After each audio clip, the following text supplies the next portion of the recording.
Hello, everybody, and welcome to the very first episode of the Mad Cinemists podcast. I am your host, Scott G. And I'm Phil Devereaux. Woo! We're going to talk about movies, TV shows, video games, maybe some anime, just whatever we feel like talking about right here. Maybe get into some drafts. You know, we never know what we're going to talk about. Never gotten into a giraffe before. Oh, man, it's fun. You should try it sometime. It's just real high. Yeah, this is what you need a stepladder for. A lot of steps. Start ourselves off with a little bit of news. So neither one of us have seen Black Panther, but Black Panther's doing really well at the box office. Amazing. Man. I mean, you're talking about like, when I looked at the IMDb reports today, it was like 404 million. Oh, like. I mean, that's beating not only The Last Jedi, the last Star Wars better movie. Opening day than Last Jedi, correct? Better opening day, better opening week than Last Jedi. I think it's already beaten Wonder Woman. Oh, wow. It's definitely already beaten the Avengers, you know, which is crazy for a Marvel movie. Absolutely. You know, because it's a solo, original, like solo character. Origin story of a character that has had very little screen time at this point. And that's the thing, it was only in Civil War, and in my opinion, honestly, the best part of Civil War. You know, him and Spider-Man, not even the main characters, not even the characters that were like Because, like you said, both of us still haven't seen Black Panther yet, but our impression of his character from Civil War was amazing. Dude, right there at the top, as far as, like, comic book characters and movies go. He did him perfectly. Him as T'Challa, absolutely perfect. And I just love the suit. What the is suit that dude's looks name? so dope. You know, I don't know. Oh, man. We'll look it up later. Yeah. Yeah. We're professionals. But man, the suit is so cool, and just from the trailers, it looks great. I'm going to see it. I'm going to see it later this week. I'd like to go see it too. Yeah. Well, so I do want to touch on something with that, which what are you touching on? What are you touching on there? Black Panther. Oh, yeah. You know, like on the Off the Wall album from Michael Jackson, where he's touching. I was having a conversation with another friend about Black Panther, because he mockingly said to me, "Oh, you're gonna go see Black Panther in theaters?" And I was like, "Yeah, it looks pretty cool, man." Yeah. He says, "Yeah, but who is that as a character?" You know, you don't think of Black Panther when you think of Marvel. And I looked right at him and I was like, "Well, who's the first person you think of when you think of Marvel?" Yeah. He said to me, "Wolverine," and I was like, "Well, guess what? Marvel it's not the 90s anymore, motherfucker." Wolverine. They don't own him as a character. Well, of course, that could be changing. Might have hopefully already changed. I think Who knows? I think Fox is holding on to the X-Men. I think they're gonna wait and see how Dark Phoenix works out, and then after that, they'll probably sell to Disney. I mean, there's really no reason at this point for the X-Men to not be part of the Marvel universe. But my point, or to at that least is, share them the way that Sony's been sharing Spider-Man. If they could just be nice and share. Yeah. It's like, come on, guys. We learned this in kindergarten. My point to that is that there are a lot of iconic Marvel characters that are still in the forefront, especially of, people in their 30s and older. Yeah. In the forefront of their mind, that are not realized in film form, either because of licensing issues or because they're, they're just not in any of the stories that you're thinking of. Well, you think of who are the like big Marvel heroes right now? You got Iron Man, Thor, yeah. Captain America, Black Widow. Yeah. Hawkeye. I mean the Hulk. Vision. I mean he was Vision. But most of these characters were B-list and C-list characters before like Marvel started making movies about them. And they're only in the like public consciousness because of those movies. And it's because of lack of having, like their icons like Fantastic Four and things like this, which we've talked about this many times. Oh yeah. Their biggest problem right now is with the Fantastic Four isn't even that they don't have the Four. It's that they don't have Doctor Doom in the universe. See, and that's the thing, man. And this Fox just has no idea how to do Doctor Doom. They just have not done him well whatsoever. Man, he's a very intricate person. Doctor Doom could like turn the tide as far as like Marvel villains are concerned. You know what I mean? Like, because right now we don't really have a lot of really good Marvel villains. Part of my thing is the Infinity Gauntlet, which Infinity War's coming out, and I realize is only loosely based on the Infinity Gauntlet, but Doctor Doom is a big portion of that, and I just. What would it have been like if they had Doom and were able to play him? And actually play him up and build him up as like a big deal, big character. Because it was one of those things where it's like, oh well, Thanos is so bad that even Doom is helping. Like, shit. But yeah, man, I really hope Fox finds a way to play nice with Disney and Marvel, or Disney figures out a way to buy Fox completely. Yeah, which I'd be totally fine with. I mean, they got the money. Disney can just buy everything. I don't care. Then we can get a Kingdom Hearts with everybody you ever wanted. Oh my god, that would be amazing. Think about that. Then you can get Mulder and Scully in Kingdom Hearts. Mulder, Scully, Kingdom Hearts. Yeah, they're the real people. Yeah, in the movie, they're the audience surrogate essentially. All right. So speaking of Last Jedi, the Blu-ray's coming out, and I know you haven't seen the movie yet. Yeah, I've kind of been waiting at this point. I missed it during the holidays just because of how busy I was. Right. And after a couple of weeks, and I still hadn't heard anyone ruin it for me, I was like, whatever, I'll just wait. Well, this might excite you. The Blu-ray is actually going to contain 14 deleted scenes.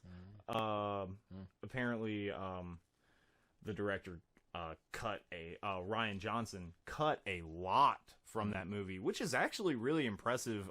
I've seen the movie. Yeah, I love it. Well, do you feel like it was lacking anything?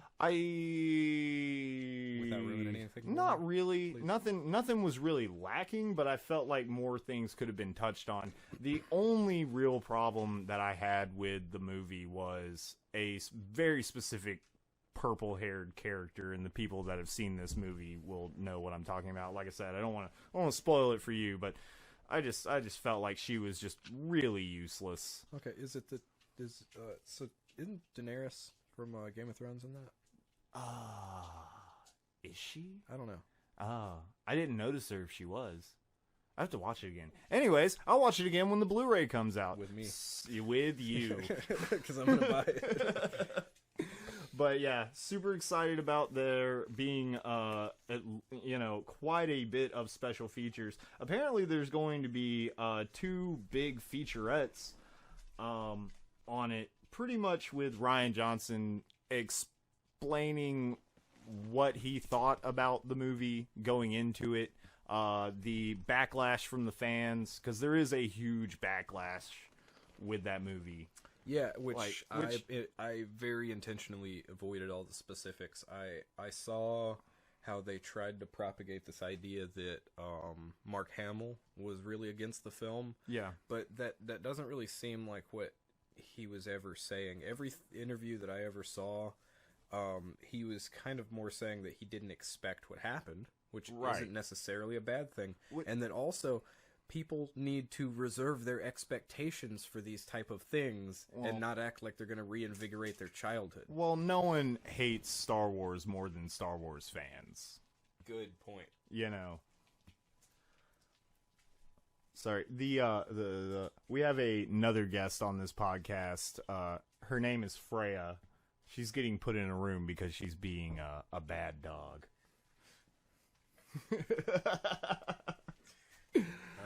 All right. Moving on from that. Hey, so you like 007? You like James Bond? Oh, yeah, absolutely. And Daniel Craig has signed back on, begrudgingly, to James Bond 25, and apparently they've gone through a couple ideas for directors. It's on 25. It's on 25, man. Wow. That many movies. Talk about a cinematic universe, man. Yeah.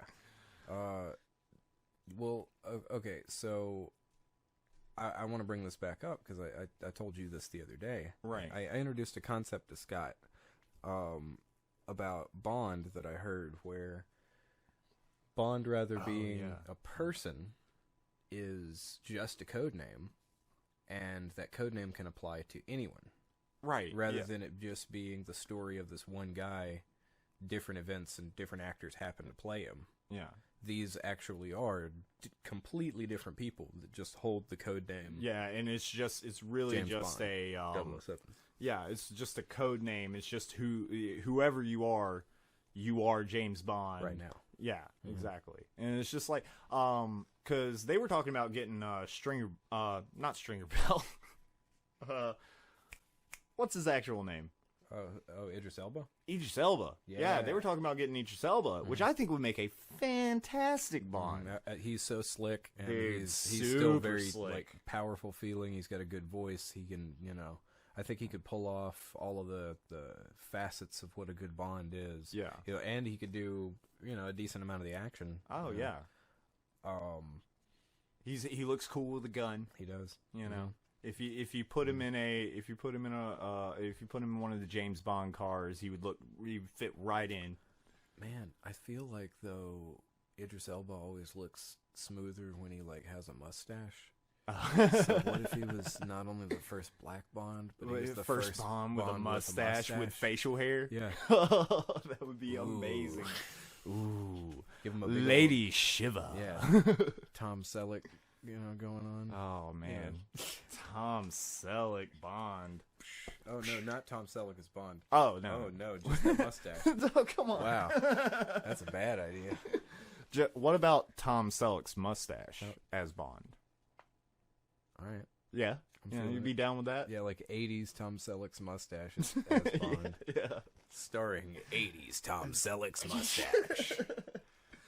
But anyways, we've heard a couple rumors about directors. One of them being Christopher Nolan, which I love Christopher Nolan. Oh my god. I think Christopher Nolan could make a good Bond movie, but it would be it'd be different. Yeah, well, interesting you said that. He actually turned them down because that was their kind of first choice.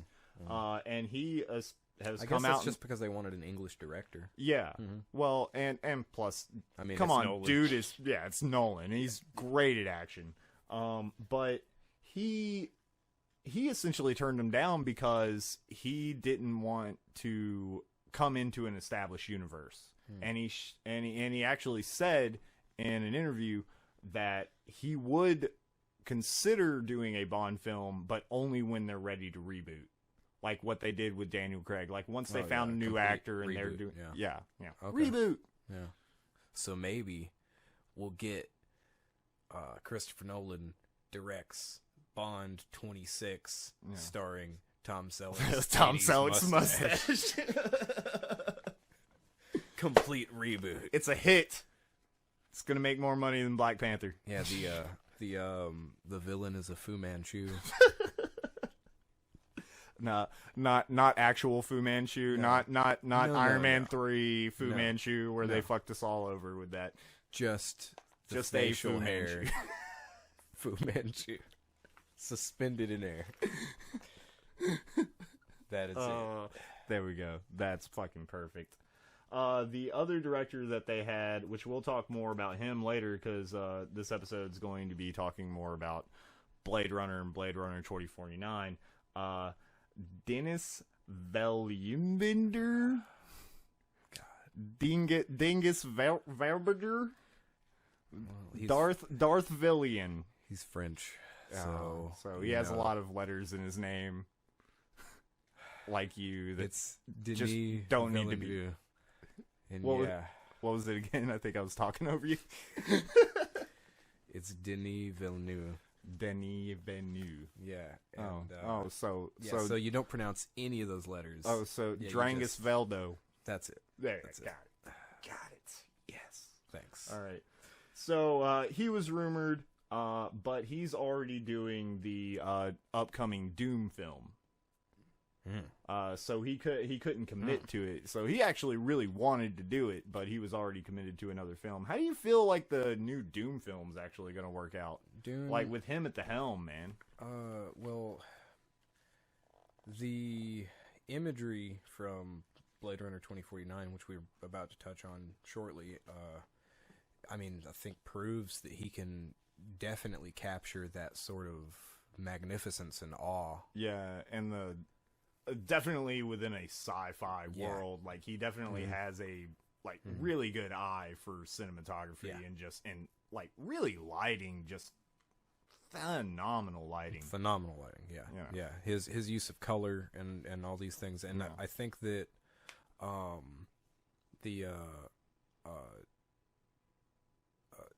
who was it that did it? Was it David Lynch? David Lynch did. David Lynch Dune. That one kind of sucks. It really does. It's not horrible, and there's a lot of cool things about it. There really are, but it just drags and feels monotone a lot of the time. And I think a lot of the impact is lost. And the Baron is just fucking disgusting, which is cool to be honest. Fucking Sting, you know.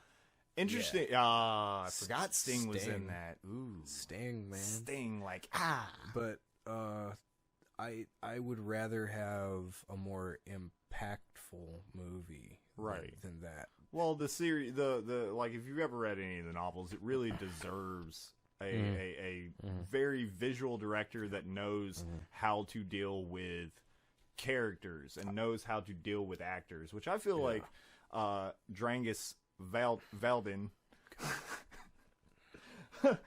Denny Veldu, if I can correct myself, he's really good at it. He's really good with dealing with actors. Man, to be completely honest, I don't even know what else he's directed. Have we seen anything else? Arrival. Oh, yeah, which was fantastic. Striking. Yeah, absolutely. Yeah. Okay. I don't think he's done anything else of note. Okay, for real. But he's a fantastic director. One of the great new ones that's come out within our lifespan, man. So, as you're talking about Dune, though, because I know that you've also seen Jodorowsky's Dune. That documentary that did. Yeah. Which is magnificent, and the idea that Jodorowsky put out there, eventually became the graphic novel The Metabarons. Right. So that's realized in a direction. Yeah. But we're never going to see what came into his head. But he wasn't even writing his Dune based on the books, because not at all. He was just doing his own thing, man, and it just would have been a colorful psychedelic hodgepodge of ideas, kind of like throwing a toy box on the floor and going here we go, this is what we're gonna do. But anyways, to get back on topic, the director that has actually said yes, and they're in talks of actually writing the script with him, is Danny Boyle, the guy from 28 Days Later. What else has he done? Let me look at this. Talk to the people while I look at this up. Like I said, we're professionals. Hey, people. Scott's not connected to my Wi-Fi, so it's going to take him forever to look up some information. It won't take me forever. So we'll probably edit this out. We'll totally edit this out. I won't edit it out. He is no closer to finding this answer. I am. I don't believe you. Here we go. Let's see. Director, filmography.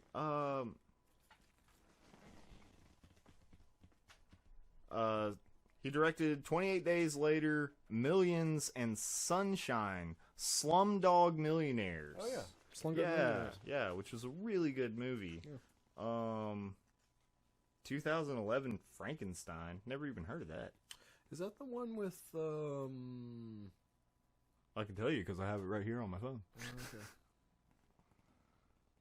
With Aaron Eckhart? No, but it does have Benedict Cumberbatch as the creature. Okay. And Johnny Lee as the creature. This is a weird movie. Now that I'm looking at it. Okay. I don't even know why I brought it up. Anyways, moving on. Thank you for confusing us. That's what this podcast is for confusion.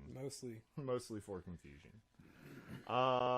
Last bit of news I kind of wanted to touch on. So let's get into video game movies. We really like video game movies.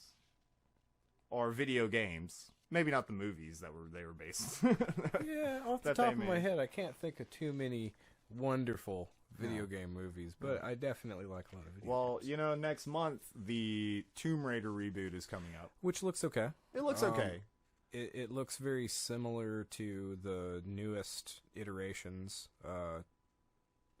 Rise of the Tomb Raider. Did you ever play those games? I played the first one. I haven't played Rise of the Tomb Raider yet. What did you think about them? I think they're pretty good. I really like the death animations. They're splendid and gory. Isn't that just because, like, I mean, isn't Lara Croft just kind of a fucking irritating bitch? Well, she's not so much in these. Oh, that's the thing, man. Actually, funny enough, a coworker of mine we were watching TV and the commercial came on and he said something like, "Who the hell is that bitch?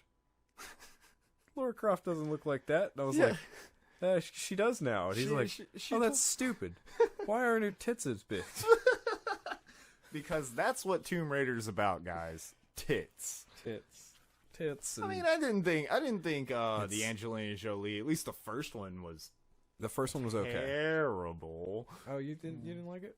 It was okay. It's a good 90s action flick, man. It kind of, as far if you try to pay attention to the plot, then what the fuck are you doing watching this movie? That was before Angelina Jolie looked as much like a creature. Oh. You know? But of course, her looking more like a creature made it great when she was Maleficent. Ah, true. Because she was fucking perfect as Maleficent. That was a very good movie. Yeah. Also, upcoming. This is much later. This actually probably won't come out until next year. But they're doing a Sonic the Hedgehog movie. Sonic the Hedgehog? Yeah. It's going to be Hitchcock. No, he's not Hitchcock. Not Sonic the Hitchcock. You said Hedgehog. Is it not Hedgehog? It's Hedge. Shut up. I mispronounce words all the time, guys. It's fine. You'll get used to it. Mm-hmm. Sonic the Hedgehog movie. There you guys go. It's going to be live action and CG. Terrible idea. Is it? Terrible. Is it a bad idea, though? I mean, it could work, couldn't it? Maybe. Is Sega involved in this at all? I don't think so. Let's hope not. Well, even if Sega is involved, let's just hope that Sonic Team isn't involved. Because otherwise, it's like a 35% chance they make something good. Yeah, it's like they might do something good. 35% chance that it's a good game. Look, dude, as long as they're not trying to do a movie adaptation of Sonic the Hedgehog, hey, I said it right that time. Sonic the Hedgehog 2016 with the interspecies love story. I mean, like, as long as they're not trying to do that, then maybe it'll work. Well, I know that they have still been in the talks about a Metal Gear Solid movie. Oh, really? Yeah, and I don't remember the director that they were seriously talking to, but they're really trying to push that one. Although, I mean, I'm kind of at odds with the Metal Gear franchise right now. Anyway, yeah, Kojima not being involved, I really don't give a shit at all about Metal Gear Survive. Yeah. But if someone can adapt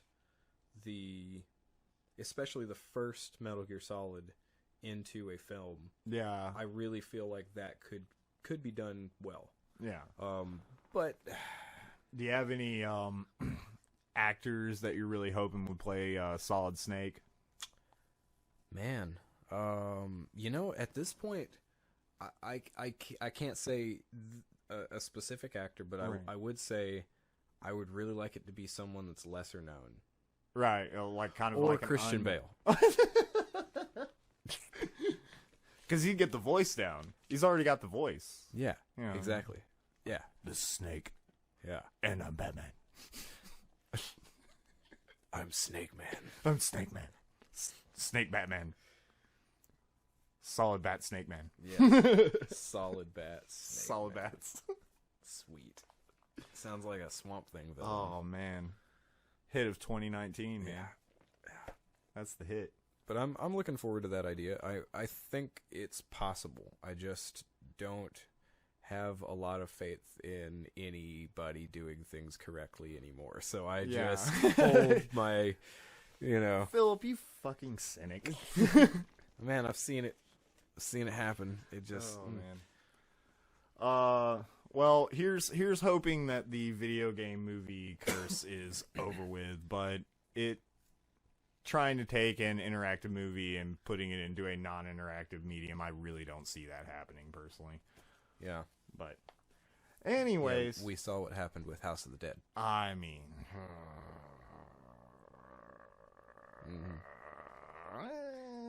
it's good for a hate watch. What's that guy's name? Uwe Boll? Uwe Boll. He's not around anymore. They kicked him out of Hollywood after he fought everybody. Oh, I thought you meant like they killed him.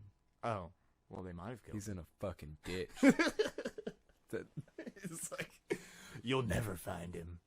He's sleeping with the fishes. All right. Well, I think that covers news. You want to get into the meat and potatoes of this? We're having meat and potatoes? We are having meat and potatoes. In the crock pot? No. This is out of the oven. Meat and potatoes. Are there carrots? No, not carrots. Are there onions? Yeah, there's some onions. There's a few onions. A few? Yeah, just a few. What about gravy? Yeah. Fuck, there's gravy, man. Yeah, hell yeah. Why wouldn't there be gravy? Now you're just saying stuff to appease me. It's really good, guys. But yeah, just the idea of tech noir with just those two movies, and of course the Blade Runner sequel that we're going to touch on a little bit. Do you think that's a really viable genre of movie, for the West? Because it doesn't seem like any of these are really doing very well as far as of course, Blade Runner, the first Blade Runner was of course a cult hit. Yeah, it was a slow burn. It grew on people. Oh yeah. And then this new one seems like it's going to end up kind of being the same way. I think it still had a larger opening than the original. Right. But I also feel like the people that went to see the 2049 knew exactly what they were getting into. They knew what they wanted. They were going because they knew about Blade Runner. Right. I mean, I'm sure there were people out there that just tried it out. Right. But the majority of the audience was established, already going to like the film for the most part. Right. So that's a funny thing too. So it's still a cult thing. Yeah. I just feel like that cult is getting larger. Yeah. So you think that the tech noir and the cyberpunk audience is getting bigger? is going to grow. I do. And I also feel like to a degree it's necessary for it to grow because of the state of current affairs when it comes to AI and the massive leaps in technology that we're making at this point. Yeah. We will be facing some of these issues within the next 20 years. Soon. Here it comes, guys. The future is looking you right down the throat, and it's saying, hello! The timeline, of course, isn't the same as what they've depicted in Blade Runner. Right. But we're not that far off. Yeah. We really aren't. And once it happens, it's going to be such an explosion that we can't stop it. Yeah. And we better have an understanding of how we feel about these things before they do happen. And I personally think that all of this cyberpunk media is helping people come to terms with an eventuality of the singularity, whether they realize it or not. You know, because like Ex Machina did very well. Oh, yeah. You know, and that was a damn good movie. Damn good movie. Damn good movie. Mm-hmm. They did a good job. There were like 4 actors in that movie. One of these 5. very, very good depiction of like a one-room movie that actually did well. Yeah. So good. So good. But yeah, I mean, because the Ghost in the Shell live action didn't do well. It did not do well. Didn't do well. And we both saw it. I thought it was pretty good. We're both Ghost in the Shell fans, right? And both of us thought that it was acceptable. It was very acceptable. You know, it didn't knock our socks off. No, but none of it offended me. No, and I'm a big fan. So well, and I want to. I think I said this to you. I like the live action Ghost in the Shell more than I like Solid State Society. Yeah. Well, I think Solid State Society is kind of a weak movie. Well, and they took some of that and put it in. You know. Well, and what was that the Arise movie, like Ghost in the Shell Arise, the new movie, like really good job on really creative naming crew right there. Jesus, that one was a disappointment. That was because we went to the theater for that one too. We actually went and saw that. We had like a limited and the beginning run. of it was so hype. It was so it teased it teased you. It was just like, hey, things are about to happen, and then nothing happened. Just no good. But the first 2 movies, really good. Oh yeah, amazing. Fantastic. And the series is amazing. Like standalone complex and second gig. But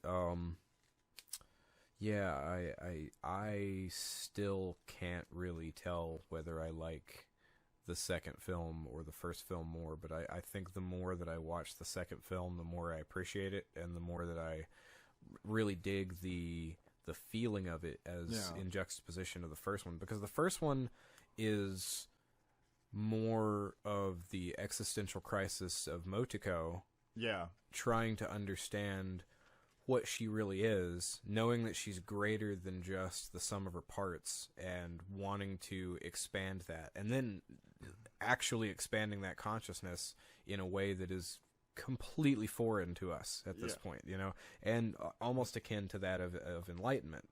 But the second one is more film noir. It is. Well, because it deals more with Bato and like an actual case. It feels like a cop movie, but it still has a lot of philosophical. It does, but Bato knows who he is. Yeah, but Bato is not struggling with the same things that Motoko is. Right, because it's more of an external. It's an external dilemma rather than an internal one. Yes, because Motoko is having that personal issue. Yeah, and Bato would be fine sitting at home with his dog forever. 100%. Do you think that the philosophical tones of most of these series is what's probably holding this genre of movie back from like really breaking through to the mainstream? And a bit. It's hard for me to understand what sets a tone in the overall mind of the average media consumer, because it seems like there are definitely a decent portion of people that want that deep meaning to what they're consuming, you know. And we're definitely like I love having a deeper meaning. We both like dumb fun. I mean, yeah. All right, like I still think that Speed Racer is one of the finest films of the modern era. I really do. But I mean, it's yeah, but fun. you know, yeah, really it's just dumb fun. it's all it is pretty lights but and it's sounds, so pretty, and it's super fun, and that's what that movie is. But yes, I do feel like that there are a lot of people still coming away from films like Blade Runner 2049 and going, what? Kind of scratching their heads. What happened? What? I don't know. Okay, how about this? One of my absolute favorite movies, which is science fiction, but again rooted more in reality. Okay. Children of Men. Oh man, Children of Men's fantastic. A fantastic movie. I went to the theaters to watch. Has Clive Owen done anything that badass? Like, well, well, we all know the answer to that question. No. Well, what's that? What was that movie? It was a really cool action movie that he did right after that. Man, Shoot 'em Up. Man. Did you ever watch Shoot 'em Up? Shoot 'em Up? Yeah. No. Yeah, it was super cool. It was a really weird directed movie. Tell me about that movie. It was pretty much just like it has that French chick from the second Matrix movie. Oh. And it's just kind of a dude goes and shoots up all the bad guys kind of film, but it's just shot really, really well. There's like weird, him falling out of a plane stuff going on, and just yeah. So just super action, like just super fun. Very edited, but it's cool. It's a cool movie. But so when I went to the theater to see Children of Men, though, right, I went with two good friends at the time, a guy and a girl, and the girl kind of played on her phone the whole time. Like we were there. During the movie? Yeah, like during the movie. Like she would punch her in the watch fucking cunt? She was on the other side of me, or on the other side of my friend. My friend was in the middle, but my friend went to sleep. So it was like just passed out. And like I remember the very end of the film when he's in the boat and he's bleeding, and she's talking to him, and she's just saying, "Look, it's the boat," and he's not even responding. It's the boat, and the Tomorrow, the boat they're waiting on, comes in through the mist, and then it just says "Children of Men," and I just remember mouth open, sitting there like, "Holy shit, did you guys?" And I look over, sleeping, looking at her phone, and I was like, "These two." That's just. And then I started asking people what they thought about that you movie. Guys, you know who you are. You're terrible people. Terrible, bad people. But when I started asking people about the movie, it seemed like a lot of people had this. Well, I didn't understand. Really, what was going on, or why they didn't wrap it up. It's like, if you know that it's going to happen, then why didn't they just wrap it up? I'm like, well, if you know it's going to happen, then why do they need to? Yeah. They didn't need to say anything else. The boat was there. The rest of it's just, Well, I think there's a lot of subtlety in that movie, and a lot of subtlety in kind of hard sci-fi that just turns your basic moviegoer off. I think, well, number one, people like resolution. Yeah. People really like resolution. So a film that is vague usually causes people to have problems with it. Like, for instance, Inception. Another great Christopher Nolan. Another amazing Christopher Nolan movie. Because everything that man touches is gold. Gold, absolutely. But it's vague. At the end, it's vague. And people don't like that. They don't want vague. I like vague. I think it's cool. Yeah. And I feel like in the cyberpunk, future noir kind of style, there's an element of that really harkens back to the literary side, and the difference between film and literary side or literature is the imagination, because you're not imagining a film. You're witnessing a film. Yeah, and a director and a group and a writer and a group of people have put this they've chiseled together this for you. Yeah. And this is what it is. Me. Yeah, it's all for me. Mine. And I feel like a lot of these movies that leave a little bit to the imagination tend to, and this comes to any movie, not even just in this genre, but tend to drive people crazy. But to me, it gives the sense of wonder that a book potentially could, or for instance, the Team Eco games. That world is barely realized. They throw you into this world where you see a fraction of it, but you can tell that there's a lot more going on than where you are, and that's enough to make your brain imagine so much more, and that's a wonderful thing to me. But and usually you're escorting, something, that just doesn't ever do what you want it to. Most of the time in those games, you feel like you're gonna rip that girl's arm off. Every time you have to make her climb up something, it's just like, get up there. Makes you want to jump into the game and just throw her on the ledge or throw her off the ledge, depending on how you're feeling at the time. Get a backpack. Get in the backpack. Get in the backpack. Oh man. Yeah, man.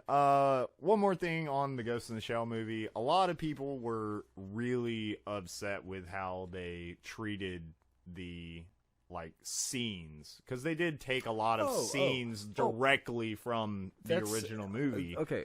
So I completely understand what you're saying. The thing I think is weird about that is the same thing happened with Old Boy. Yeah. Okay. Which I finally watched the remake of Old Boy. What'd you think about it? I thought it was fine. Yeah. I have no reason to watch that version because I really like the original. Yeah.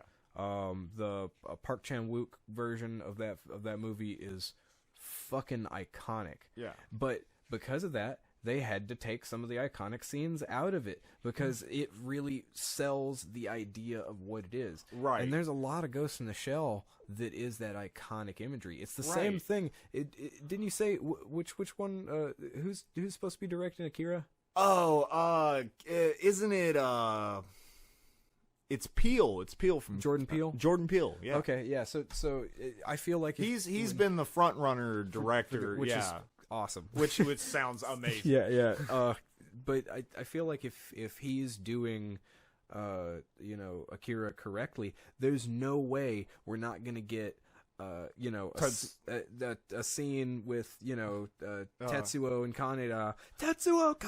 I mean, if we don't get at least one exchange of those two names, I mean, there's no way that we're not going to get some bikes whipping around on the back. There's no way that we're not going to get those riot scenes with the shit catching on fire. There's no way we're not going to get a nasty mess of organs. It just bubbled Tetsuo just eating himself and everything around him, and those things are necessary for the imagery of these types of things, because think about it, they come from graphic novels or manga. Same difference though. Same thing, where the wording is there for a specific reason, but the images are there for just as the images are there at that point to tell the actual story. And majority of the time, anytime you get any dialogue in a manga, it's just the words that the characters are saying. Well, it's most of the time. It's kind of like what if they did a Japanese version of 2001: A Space Odyssey? Ooh. Okay. Yeah.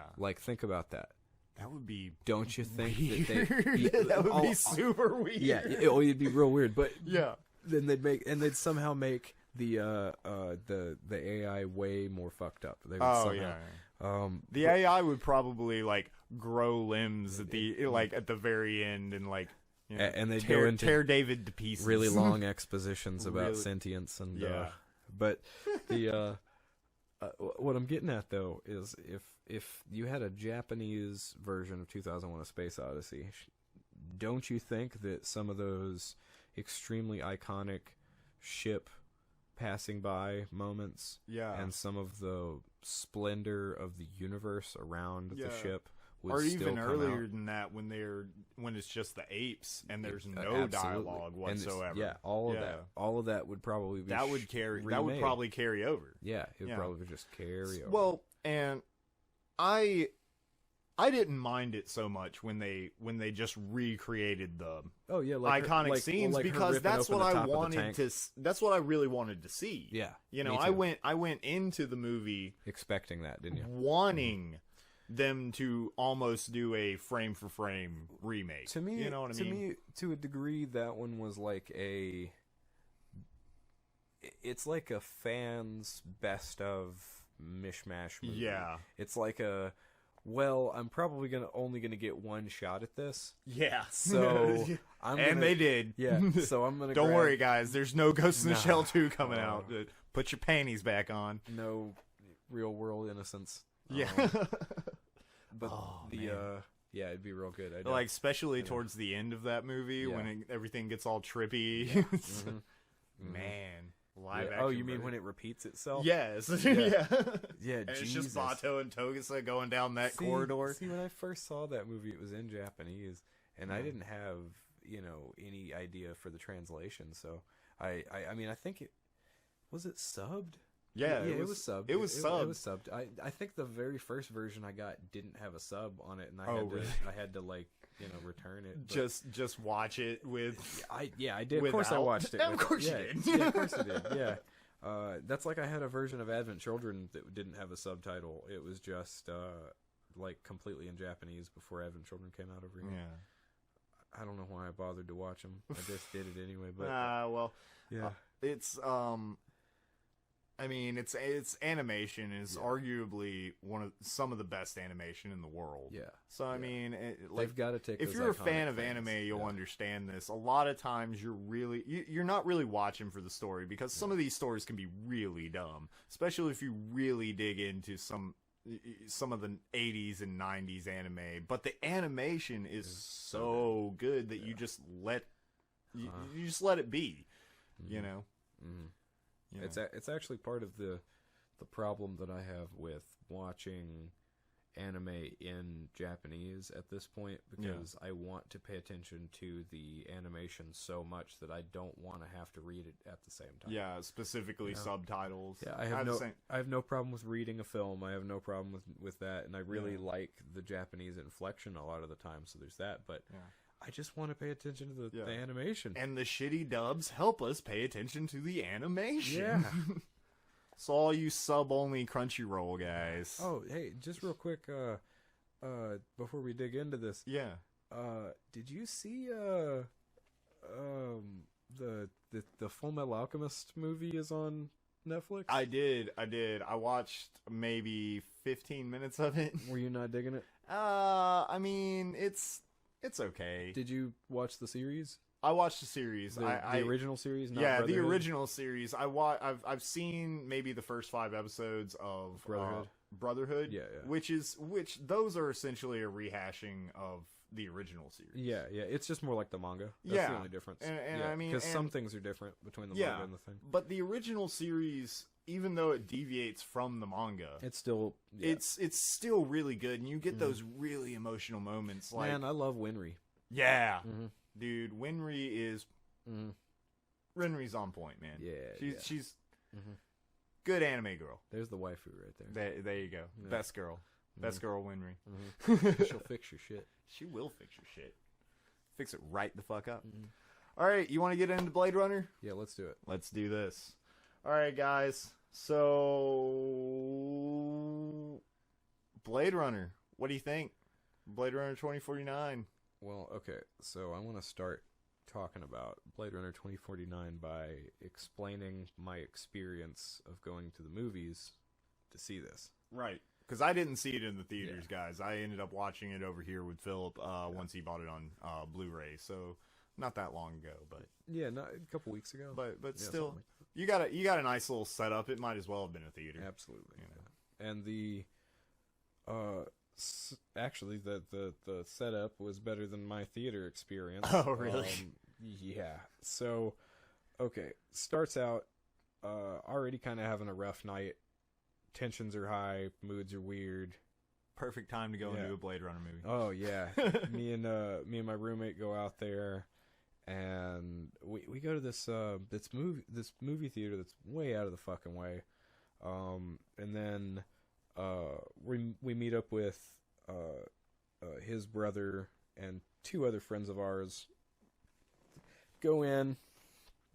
There's nobody else in the theater. We sit up close, but not too close, you know. Yeah. But it's past that little bar at the front to where, you know.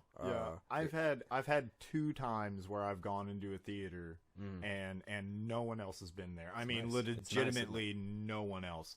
And feels like it's your movie. Yeah. Well, the first time was when I went and saw Paranormal Activities. Oh yeah. Which was probably the best way to watch that movie if you're really into horror and you want to be scared. Yeah. You know, it was intense. Yeah. Later watching the movie on DVD, not that scary. But at that time, the second time was, and this will be more understandable, is the Dragon Ball Evolution. Oh yeah.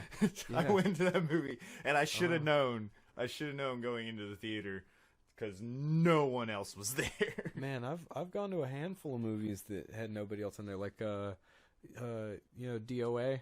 Yeah. Yeah, like the fighting game. Another video game movie. Oh, that one was... Video games or anime adaptations. Shit. It had what's her name in it though? What's her name? The one from Joe Dirt. I'm your sister. Your sister. What is her name? And she was my name is Earl. Yeah. Is it something Presley? Is that her name? Maybe. I don't know. But she was in it. That was funny. Hell yeah. Because she's the wrestler chick. She wasn't. It wasn't the chick who played. Jamie Presley. Jamie Presley. I thought her name was something Presley. Yeah. Yeah. Yeah, she was in that. But yeah, there was nobody in that movie. But anyway, so we go into the theater. Like I said, bad mood already. Yeah. Our counterparts are being loud and rowdy. Yeah. We get into the thing, get our seats, and as soon as the feature presentation starts, this large pulse goes off, and then you start to hear the rattle of the right speaker that's obviously blown. Oh no. And sounds like a bass drum full of aluminum cans.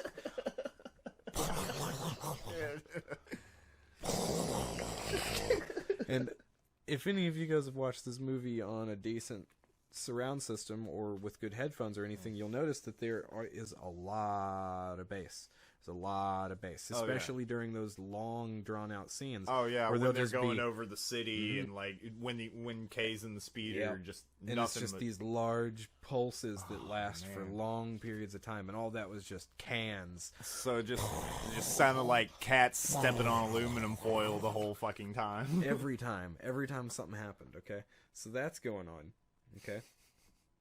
This is already sounding like probably one of the best movie experiences, Philip. I mean, I'm just saying. The film wasn't on the screen correctly. Like part of it was projected off of the screen. So it was... not much, but I noticed it. Yeah, I noticed it. Okay.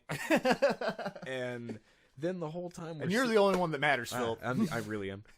And then the whole time we're watching this movie, everybody's just making jokes, and we're paying attention to the movie, okay? But we just keep making jokes, or at least for the beginning of the film. Yeah. We just keep making jokes. Because, I mean, immediately, the very start of 2049, when Ryan Gosling goes over to Batista, what's his name in the movie? It's something it's something real simple. No, I keep thinking of Idris Elba. It's not Stringer Bell. Stringer Bell is not in this movie. You sure?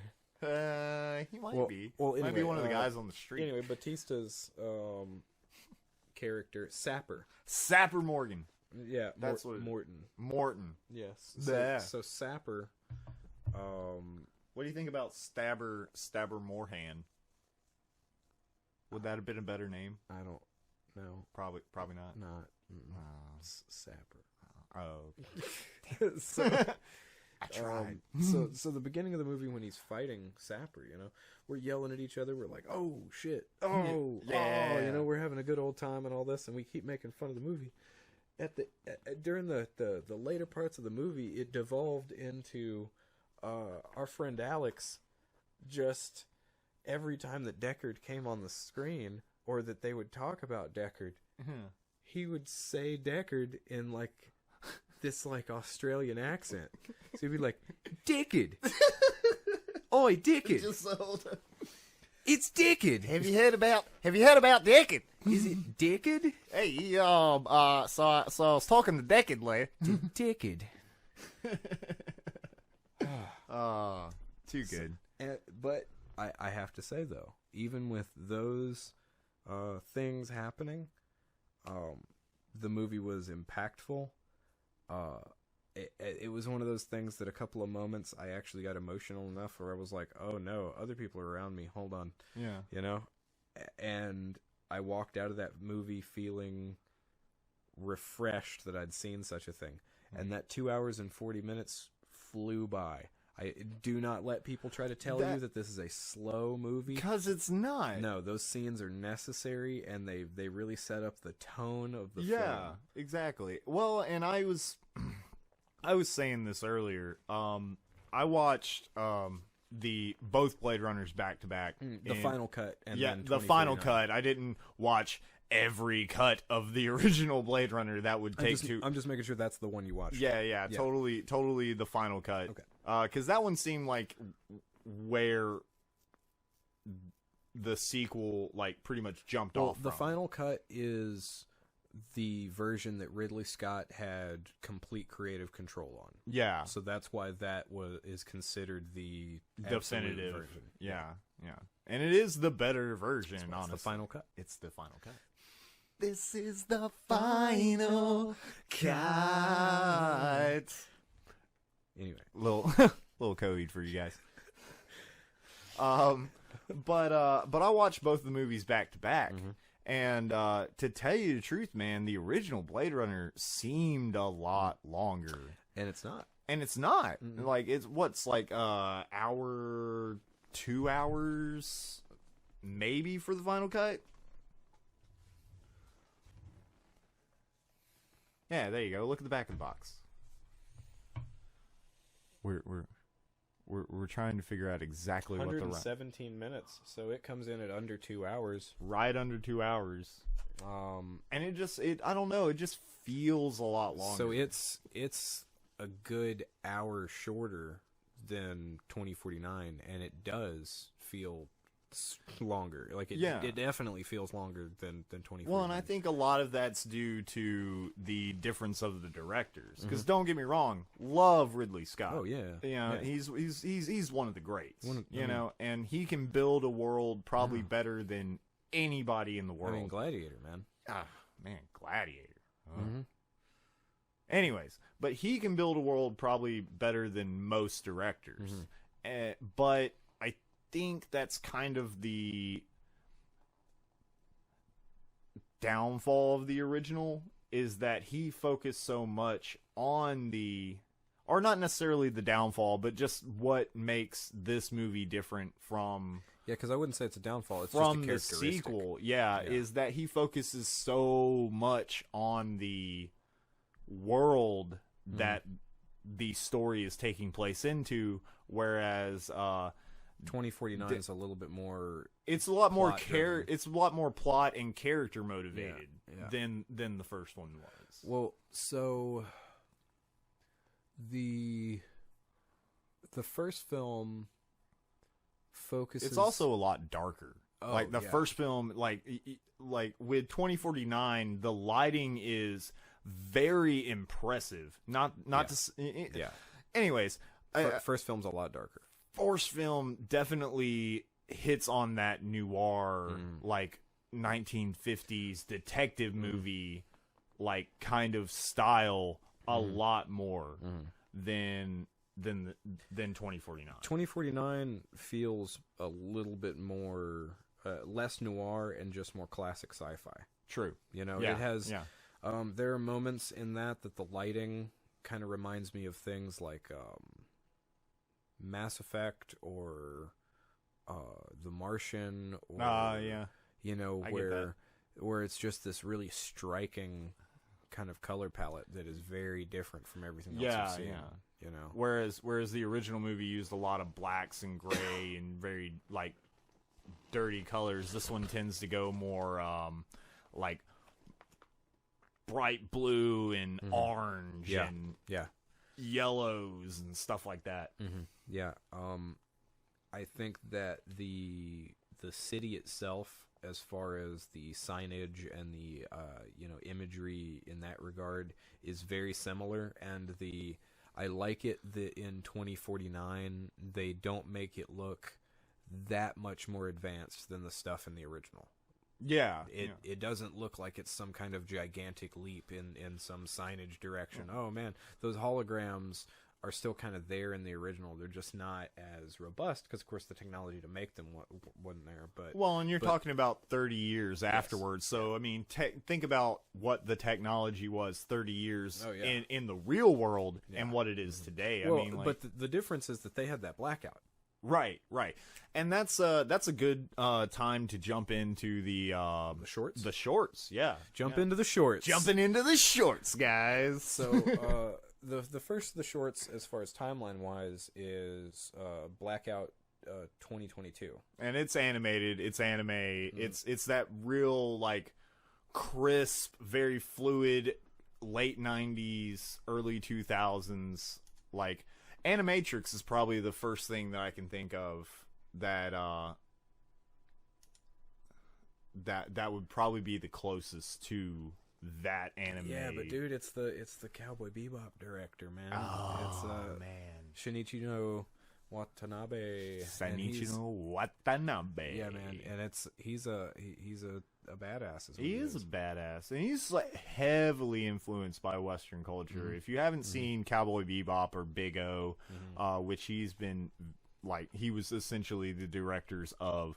Like, he is heavily influenced by Western culture and like Western stories, which is probably a lot of the reason why his stuff doesn't do so well in Japan, but does really well over here. Yeah, because I mean, Cowboy Bebop has quite a bit of film noir style to it, right? In some of the episodes, not in everything, but in a lot of like when he's hunting Vincent and those kind of things, they really have those dark moments to him, you know? And he uses lighting really well. Totally. I tell you, my favorite episode, there was an episode where it's kind of very heavily influenced by Alien. You know which one I'm talking about? Yeah, where they're chasing just that blob around the ship, and it turns out to be just some food they left in the cooler for months. That just evolved and started moving around. Yeah, that was a good one.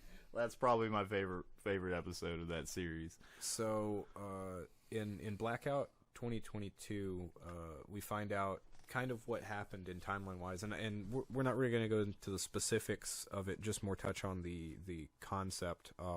So really, the Tyrell Corporation from the first film had all of their records on file for every replicant that existed. Had they gone bankrupt by this point during the short? Or, I mean, because Tyrell was still a business during the short, right? Tyrell was still a business until it was bought by the Wallace Company. So I feel like what happened is, even though it went bankrupt, it still was kind of hobbling. Still operating under the name until they absorbed everything. Until Wallace absorbed everything. And Corporate not talk, sure, guys. Yeah. You're going to learn a lot on this podcast. And I'm not really sure when Wallace absorbed that. So that, as far as timeline-wise, I don't know in relation exactly. Right. But I'm fairly certain that at this point it was still Tyrell Corp. Yeah. And the Blackout was performed by a small group of, I guess you could say, extremist replicants. Yeah. But the rebel Clints. New word that isn't a word, guys. Rebel Calents. Whatever. So, the blackout was just constructed to wipe out all digital records of any replicant that existed so that they could blend in to society. Yeah. And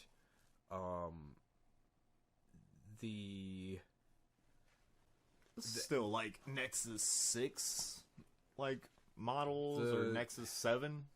The Nexus Sevens would have been that model. K is a Nexus 9. K is Nexus 9, and pretty much most, if not all, of the replicants that you see in 2049 are essentially Nexus 9. Nexus 9s, yeah. Nexus 9s are the obedient ones. Yeah. And I'm kind of thinking that and they have a longer lifespan. Yeah. It's kind of the difference between the replicants from the first movie and the 2049. Philip's looking stuff up on the computer so we can give you correct information. Just want to make sure that I'm right about the. But anyways, in the blackout, essentially they drive a huge EMP into the central core where everyone's essentially keeping their data, and set off the EMP, and it just blacks out the entire world, and all digital records are essentially lost, which kind of explains why everything is on hard copies in this universe. Yeah, and it seems like the Nexus 6 are the latest in the first film. Yeah, there's like Roy Batty and Pris. And those are all Nexus 6. Yeah. And then the Nexus 7 is what Rachel is in the film. Oh, okay. She's the next model. She's the, and potentially that's what Deckard is. Ooh. But that's up for debate. Yeah. But then the Nexus 8s and the 9s are Wallace. Okay, so they're the more most recent, more obedient, longer lifespan. That's right. They last longer than 4 years. Actually, the Tyrell Corporation introduced the Nexus 8 as their last replicant, which was not limited to 4 years lifespan. And he had already been dead after it was in mass production, or once it became in mass production. Tyrell had, which was when the rebellion occurred. Neat information. The next one, with Batista. Yes. Sapper Morgan. Morton. Like the salt. Anyways, so it's just him kind of being in his daily life. He's just kind of doing his thing, walking around the streets. He meets up with this little girl who is, interested in old books, and she's obviously someone that he regularly talks to knows like somehow. sees within his life. But I imagine that they don't have a close relationship. It's just someone that he knows in passing. Yeah. Gives her a book, and then what does he do? Does he go? He doesn't go. He goes to try to trade to the protein guy because he's trading his worms. Because he's a protein farmer, in the movie. In that scene, the dude from MythBusters is Andy? No, Adam Savage. Adam Savage. Yeah, Adam Savage is in that scene. He's I guess trading protein with this guy. And he's standing right next to Batista. But yeah, so and the guy offers him like less than I guess he thinks that it should be, and then he takes whatever, and then he leaves. And then some people try to mug him, and he gets in a fight. And well, they try to. they're trying to rape the girl. The girl and her mom. Yeah. Or like at least the girl's mom, and then like the girl gets involved, and he sees them, and he just puts a smack down, like a legitimate beating on these people. Yeah. Like, oh my god. Yeah. He puts that hell in the cell. Hell in the cell on these motherfuckers. And it's it's a nice little fight scene, but then in that moment, the little girl realizes that he's a replicant and gets scared of him. Yeah. So that's kind of, it shows that, oh man, he blew his cover kind of thing. Yeah, essentially. Well, and somebody reports him. Yeah. And at that point, and that's essentially where you kick off the movie from. Yes. Yeah. That is the jump starter. It's actually 2048. That year for the short. Yeah. So it takes them a full year to figure out where Sapper is. Yeah. Or at least a few months at least.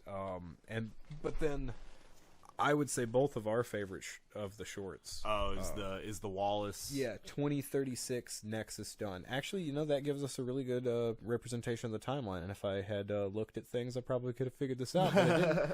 So, if 2022 is the blackout, right? It said that 2020 was the release of the Nexus 8 replicant. Right. So the Tyrell Corporation was still in operation to that point.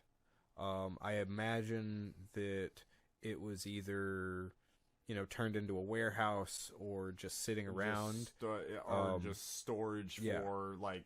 After Nexus, the blackout, maybe they put files in there. I don't know. Maybe they put their giraffes in there. Maybe they did. Mm-hmm. And because Tyrell totally had a giraffe and step ladders. and step ladders.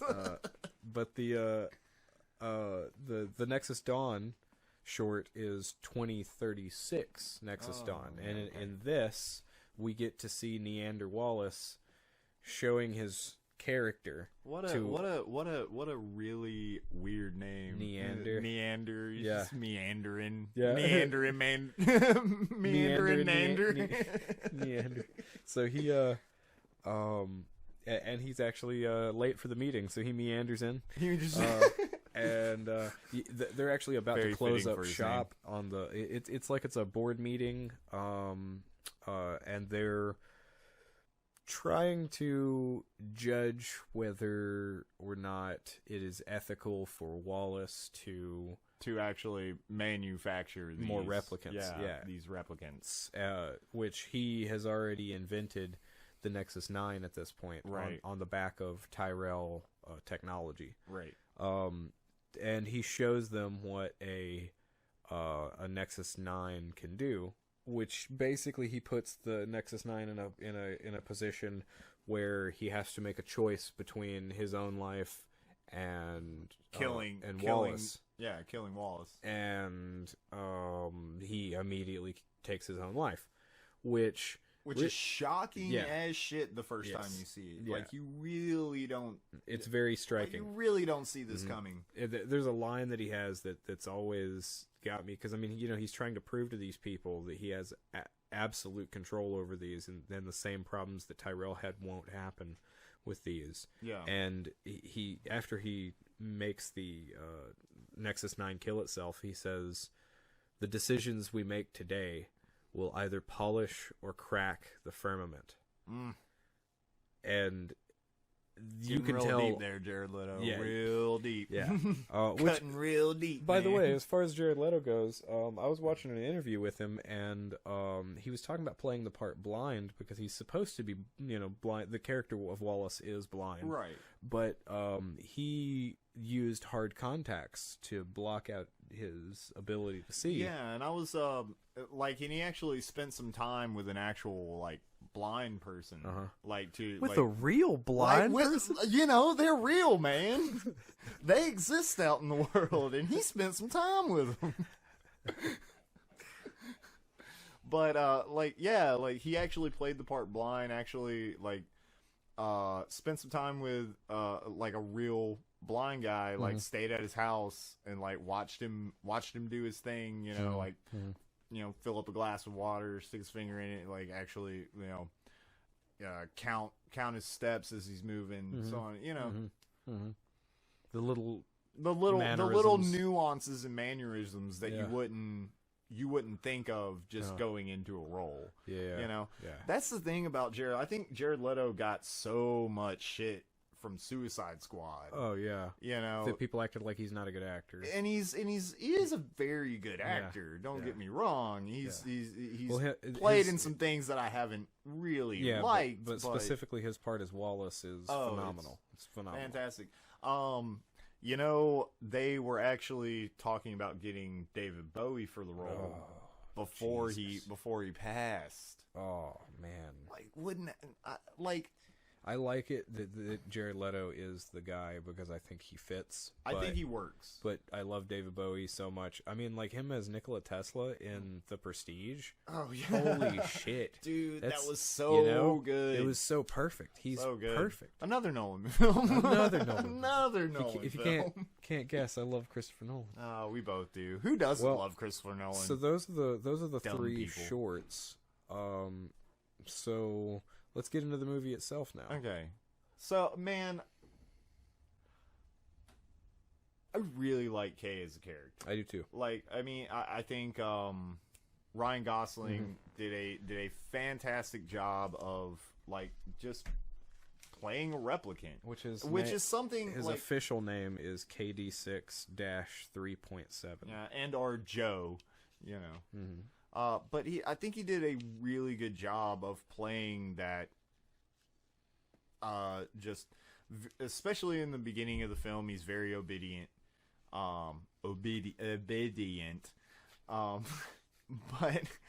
But later on, you start seeing the internal doubt that comes from him, and it's doubt that comes from a lie. Yeah. By the way, spoilers.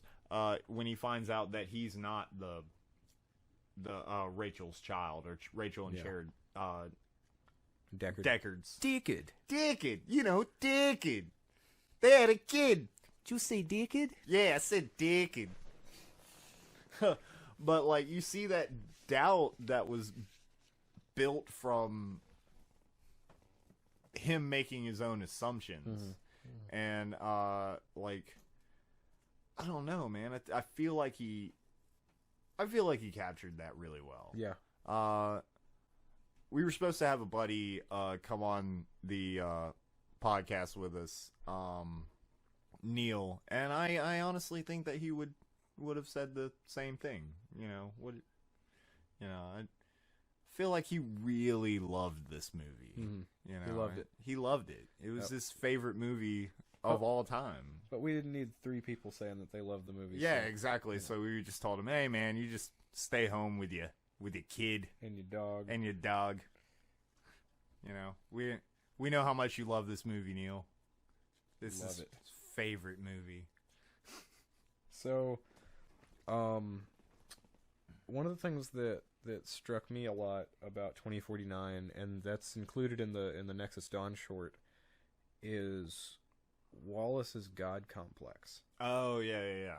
He truly thinks that he is above everyone else. Yeah. Well, he thinks he's on par. Well, he calls his replicants angels. And the angel thing is interesting because, angels, for instance, have to obey. Yeah. That's part of being the angel. Yeah. They don't have the luxury of free will. No. And they don't have the luxury of reproduction. Yeah. So those are kind of symbolic to... Yeah. Which is a huge plot point in the movie, is the fact that they don't have the luxury of reproduction, which he actually touches on during the birthing scene. During the birthing scene, when you see a replicant actually born, and he cuts her uterus. Which is still hard for me not to say that it's my favorite scene, period, in the movie. Really, when he's just examining the new replicant. Her performance, that girl's performance of a body that just came to life. Yeah. And just how but unnatural. It's in full adult form.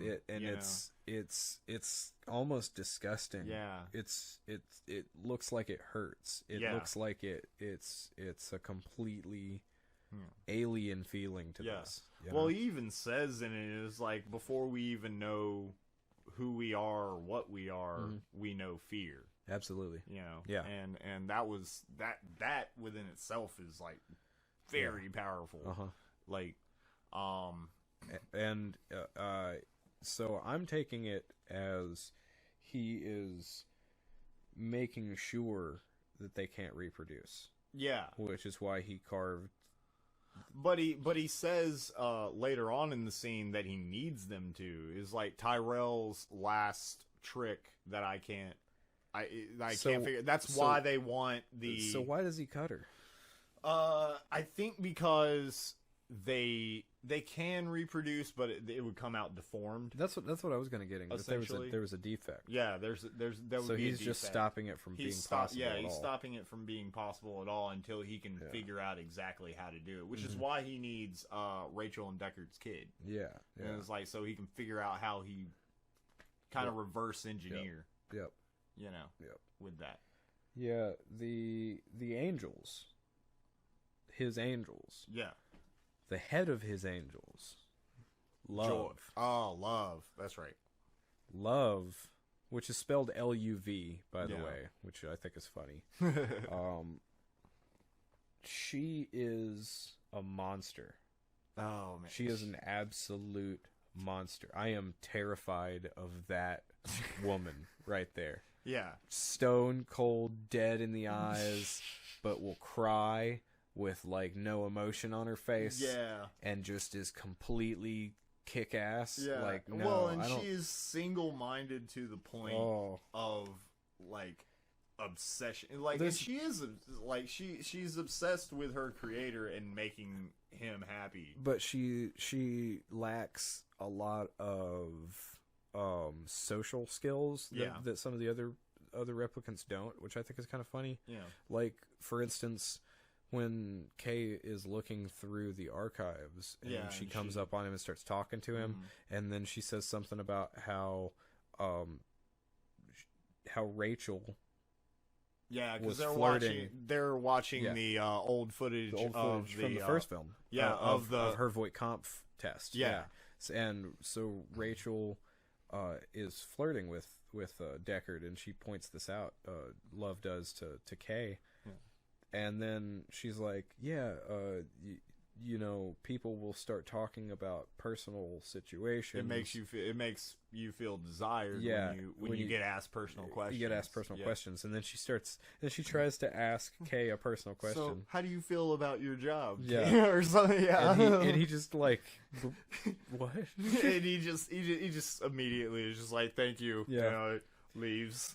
I'm not trying to have thank Mr. Wallace for your time. Yeah, I'm not trying to have some personal conversation with you, Love.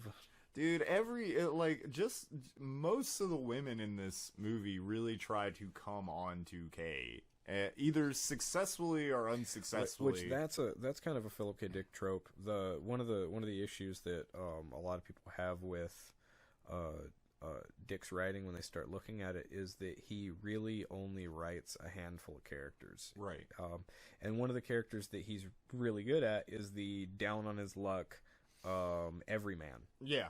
And he puts that in just about every story. The down on his luck everyman. He's usually the main character. He's usually the guy that, you know, drives the story. But he also really likes having this femme fatale. Oh, yeah. And so he always puts the femme fatale in, which means that a lot of the time women are strong to come on to the main character. Because if you think about him as a person, if you think about that whole every man down on his luck, they need someone to come over to them and be like, hey, sugar. Yeah. You know, they can't just have they're not going to approach somebody, you know, most of the time. Exactly. So that's why he kind of wrote from that perspective. It's just kind of a personal thing about him. Yeah. You've actually read Do Androids. Yeah, and I think that Do Androids is one of my favorite books of all time, and I of course read it because I liked Blade Runner. Yeah. But then I was opened up to this world that is it, but not. And Do Androids really doesn't have... Like, I mean, there are some themes that are the same, but for the most part, it's a completely different story for the most part. Yeah, right? But the weirdest thing about it is that the feeling from Do Androids comes across really well in, in the first Blade Runner. Because it does not touch on the same. It's almost the way American Psycho, its movie works, where the book is very different in point to point, right? But you still get the same overall feeling. You still get the idea and the same overall feeling from both of them, right? And the setting works really well to help that in Blade Runner. The weird thing, I think, though, so Ridley Scott didn't read Do Androids. The people that wrote the screenplay on it really didn't read it. I think the first guy who did like a draft, he wrote I hate that I can't remember his name. I thought I had it written down here, but I can't remember his name because I know David Peoples came in and did a reworking of the story, and that's essentially what they used.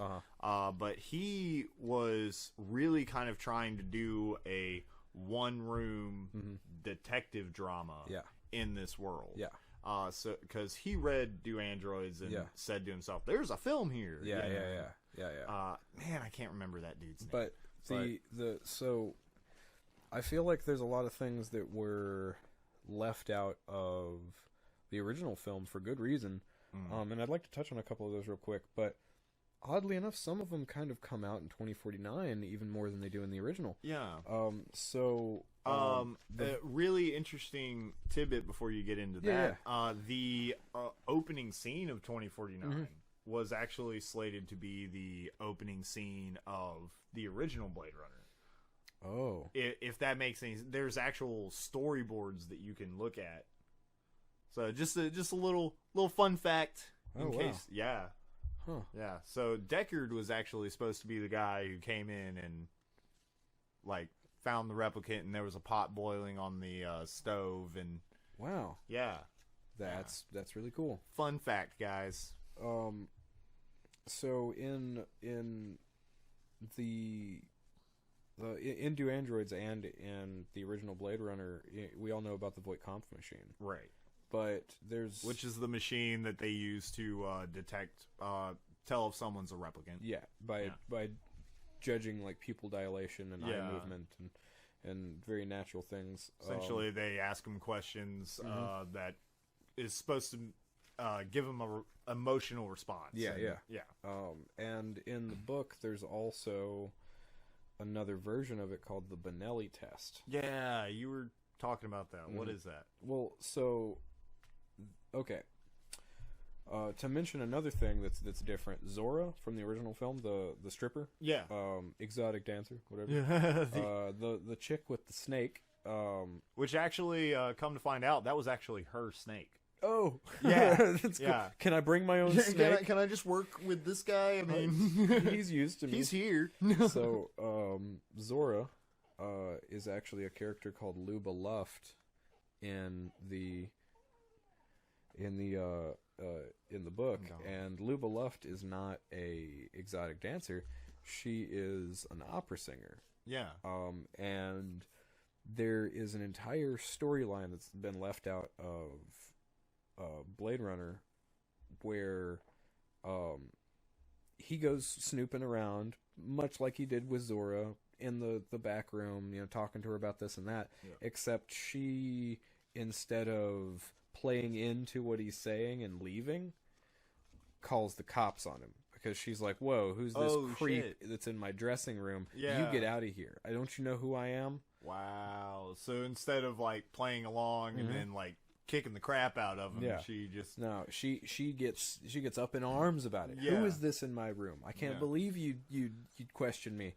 What are you trying to find here? Well, I will say, and I mean, I know it was part of his character and how, he was kind of playing that role. Yeah. You know, Deckard was kind of just playing a role, but he did come off as just kind of a creep. Yes, he totally did in the movie. You know? Yeah. Which that's another thing too. Deckard is a bounty hunter. Yeah. In the book. Yeah. In the movies, he's like retired and doesn't really want to do it. And all this. In the book, he has this entire motivation. He has a wife. Yeah. And he wants to make some extra money so that he can buy her something fancy. Yeah. Which would be an electric animal. Okay. Yeah. But back to the Luba Luft thing. She gets him thrown in jail, taken into custody and thrown into a room for interrogation. Yeah. And this cop who he had never seen before in a precinct that he had no idea exists, starts putting the fucking screws to him, asking him all these questions about, you know, who the hell are you? What are you doing around here? And he's like, I'm a Blade Runner. That's impossible. We're the only Blade Runners around here. Huh. And come to find out, this guy runs the Benelli test, which is their own version of the Voight Kampf. Yeah. On Deckard. Finds out that he's completely human. Huh. Fucking, okay, well that's weird. And then Deckard's like, what? You ever had the Voight Kampf ran on you? Yeah. Well, no, we don't use that one. Well, have you ever had the Benelli ran on you? Oh, no. No, it's routine. Yes, of course I have. I totally have had that. Yeah. And then he ends up, come to find out, the entire police station are replicants, and it's a rogue replicant. Like it's a rogue replicant, like police station that is cut off from everything. Absolutely, that's like an anti-Blade Runner setup. So whenever a replicant gets in trouble with a Blade Runner, they call these guys, and they look like cops, and they'll come in and they'll fix the situation. Yes. And they don't have any idea. And they don't even know that they don't they're even replicants. know they're fucking replicants. Absolutely. So these are replicants set up by replicants. Yes, it is a. What? Okay, so there's that. That's neat. There's this thing that I, like I said, relate this to 2049. It's called the Penfield Mood Organ. Oh yeah. Okay, so the Penfield Mood Organ is like a keypad that you type in a 4-digit code, and that 4-digit code brings up an emotion, which there's a whole gamut of emotions where of joy and sadness and loneliness and even feeling complacent with whatever's on the television. Even if there's nothing on, so a television. Yeah. But there's it's basically like a device that his wife used to make herself depressed. Like she just actively tried to. She would be like, I'm not having a good day. I think I'm going to put this on sadness. And come home and just revel and stew in her shitty sadness. And that's what instead of trying to make herself happy, she's just like, I'm just gonna go down this fucking rabbit hole. But I really relate that to joy. Yeah, the box itself. Yeah, I relate the box to joy, to the his girlfriend. Well, because in 2049, she's like just this entity that is just there to be whatever you want, right? Yeah, whatever the person wants. Who's to say that there aren't people that get a joy unit? And then want her to bitch at him the whole time, or want her to yell, want her to be mean, or want somebody that puts them down, or want somebody. Who's to say that doesn't happen too? And I know that that's not mentioned at all, but no, of course not. She does whatever you want. Yeah, that is really cool. Kay just wants a little bit of happiness because he doesn't have any. He wants some joy. On the subject of joy, you of course later on in the movie, like you find out that there's a very strong possibility that this AI that they've built up as having at least some feeling towards Kay is probably just going through the motions. I mean, do you really think that's the case? Man, that's a tricky one. I think that joy is a product, and I fully believe that the makers of that product, which I think is the Wallace company. Is Wallace, yeah. Yeah, it's Wallace, Wallace. I don't see any reason why they wouldn't make something as believable as possible. Yeah. But I just don't know. Like with I don't think that she loved him. I think she was going through the motions, man. Okay. I personally, and I think that's what's so crushing about the story is that See, because man, I guess I'm just a romantic at heart. Yeah. And like, even though this is an AI, I mean, it would have been like really, that was a really heartfelt, very like sincere I love you right before love stepped on her. Which, by the way, and I said this to you as soon as the movie was over, this is one of the biggest like revelatory things that came out of the film for me as far as wording. And there's a couple of instances like this, but joy killed love. Love killed joy. Love killed joy. Sorry. Love killed joy. Isn't that it's just that's relationship advice. That's it. Right here from Love the podcast, guys. Love kills joy, guys. Don't fall in love. Just have fun. Unless you do fall in love, and then that's okay too. Do what you want. So, but no, man. I mean, that was a very like super crushing, like, because when he walks by that advertisement. And the advertisement itself is just like, oh, what a day, and you look like a good Joe, and stuff like it's like, dude, that is crushing. It's crushing, and that's what I'm getting at, man. Is I really feel like crushing, all that shit like the way that just love crushed joy. And so, but I relate her a lot to the Penfield mood organ, just as far as that goes. At least I took it that way, and then also. There's one more piece of technology from the book, and it's called the Mercer Empathy Box, which they don't even attempt to touch on in either of the films, and I really don't blame them, because it's basically a religion that is watching a guy climb up a hill and get rocks thrown at him and then fall down the hill for eternity. So it's kind of like some weird Sisyphus... So what is it? Is it like a TV? It's like a VR thing. Like imagine like so they wear it on their heads. Yes. And... So when you're in the Mercer Empathy Box, you are experiencing the pain and suffering of the old man and the joy of all of the people witnessing it at the same time. So it's kind of like a weird Buddhist. So you just got all of these collective emotions, just floating through your head. Wow. Yeah, I don't blame him for not touching on that at all. It does not make any kind of connection to what's going on there. Yeah.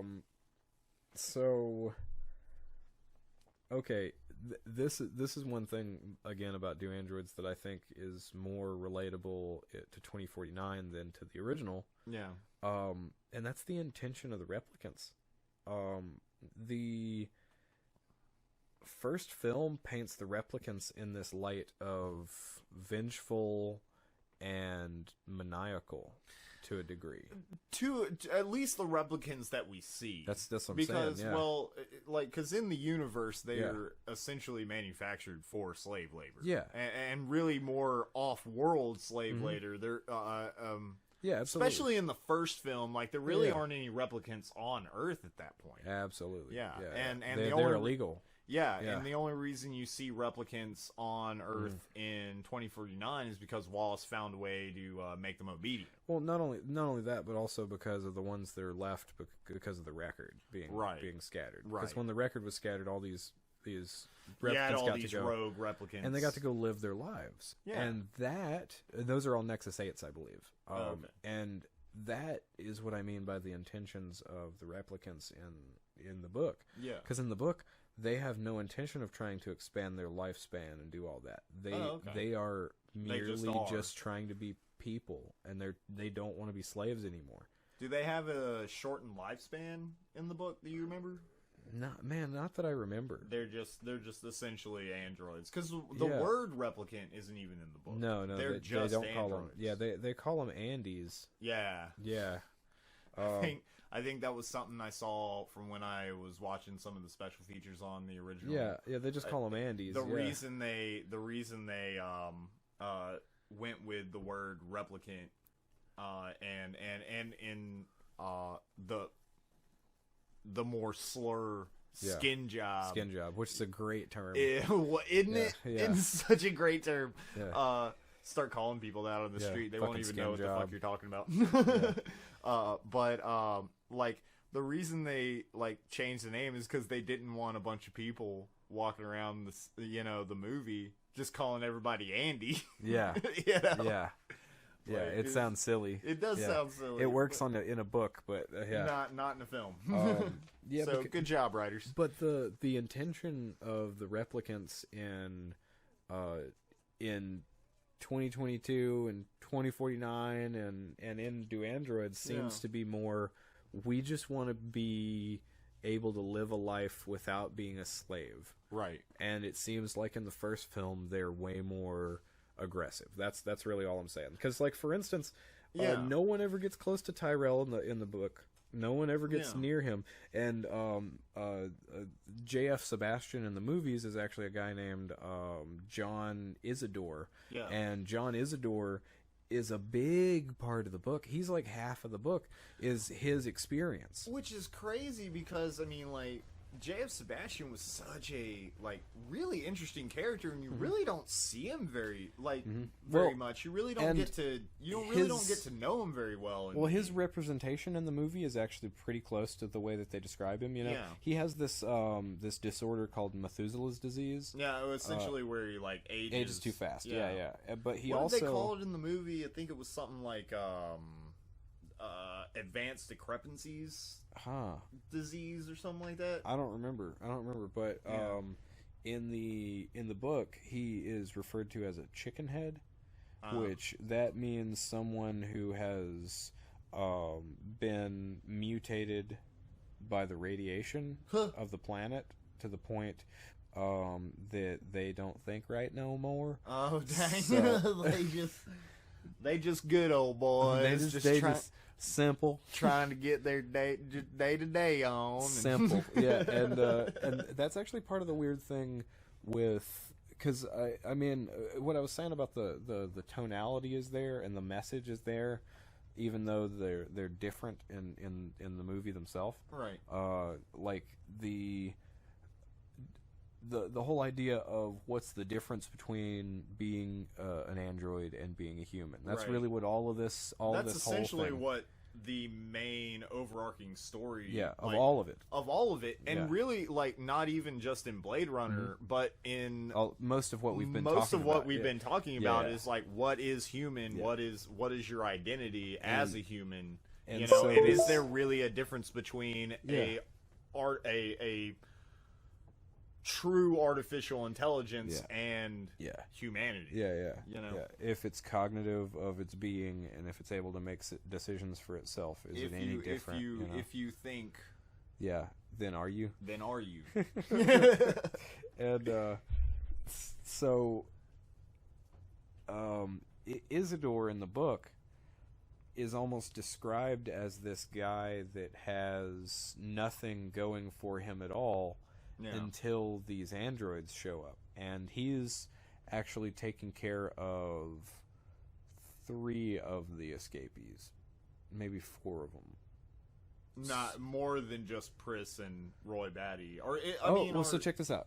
So Pris and Roy Batty are very close to the characters that they are in the book. They're close. They're not quite. Of course, not exact. Because Roy is actually a pharmacist, and he has a wife.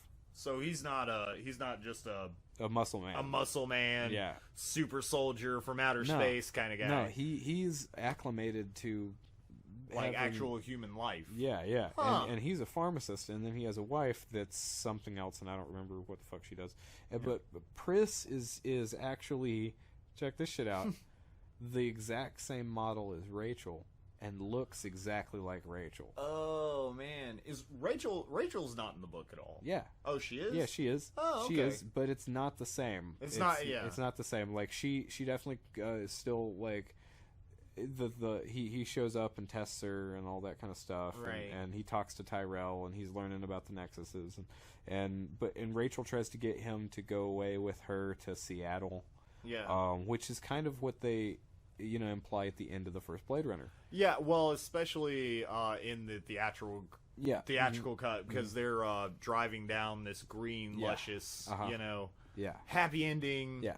They got the happy getaway. In the final cut, it's a little bit more vague. Well, in the final cut, you don't even see that. No.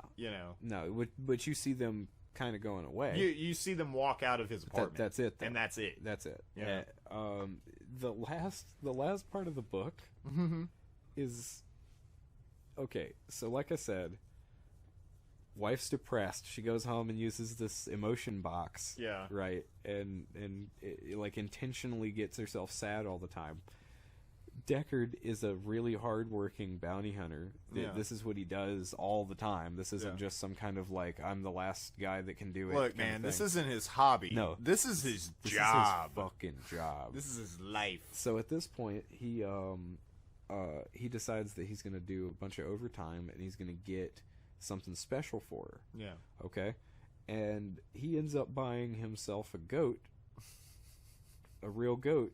Yeah. Okay? A real goat. Yeah. A real goat. A real goat. Not an electric goat. Guys, just to clarify, in this universe, there are very few real animals. Yeah. Most of them are artificial. Yeah, which is where the title "Do Androids Dream of Electric Sheep" comes from. It's the whole idea of, would an android still have dreams? If they had dreams, would they dream the same stupid dreams we do? Did they count sheep when they dream? Would they be electric sheep? It's a madman's fucking idea. It really is. But the and we love you for it, Philip K. Dick. You'd be as mad as you want. I think this is a good time to have a Philip K. Dick quote. It's, all of my books are forgeries. There is no original author. Oh. It's one of my favorites. One of the best crazy people to ever live. But so he ends up buying himself a goat, which Rachel throws off the fucking roof. Okay, of his apartment because she's pissed off at him. Okay, and he also buys this toad for his wife, and he brings it home and shows it to her, and then she's like, "That toad's fake." He's like, "What do you mean?" She's like, "That's an electric toad. How do you not know that that's not fake? How do you not know that it's not an electric toad? You stupid! How much did you pay for this?" And then he's like, and he goes to sleep, and that's the end of the book. Wow. He's just like, fuck today, and goes to sleep. He's like, well, fine. Fine. And goes to sleep, and that's it. That's it. There's no kind of happy ending. I'm going to take this toad with me, and I'm going to go to sleep. It's actually way more meaningless than the ending of Blade Runner. Yeah. So there's one more thing about the book I got to touch on before we talk about the last little couple points here. Yeah. And it's my favorite thing about the book.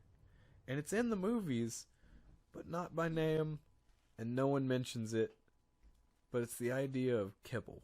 Oh, yeah. You were telling me about this. Kibble is this constant buildup of garbage. Yeah. This absolute inevitability of trash. So ingrained in the public consciousness that they decided to give it a word.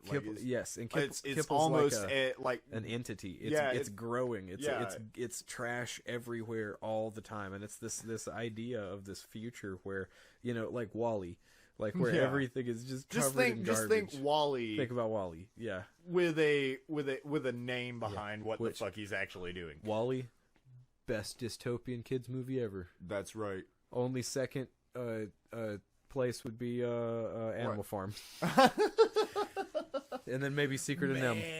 Oh man, Secret of NIMH. But we're not talking about those. No. We'll get that. We'll get to those in a later episode. Well, so I guess other than that, one of the only other things that I wanted to talk about is Gaff, man. Gaff, dude. What is it? Edward James Olmos. Yeah, Edward James Olmos. Yeah, dude. Yeah, you know that teacher from that movie that one time? You know, or the captain of the Battlestar Galactica. Totally. Or he is. Oh, man. Because he...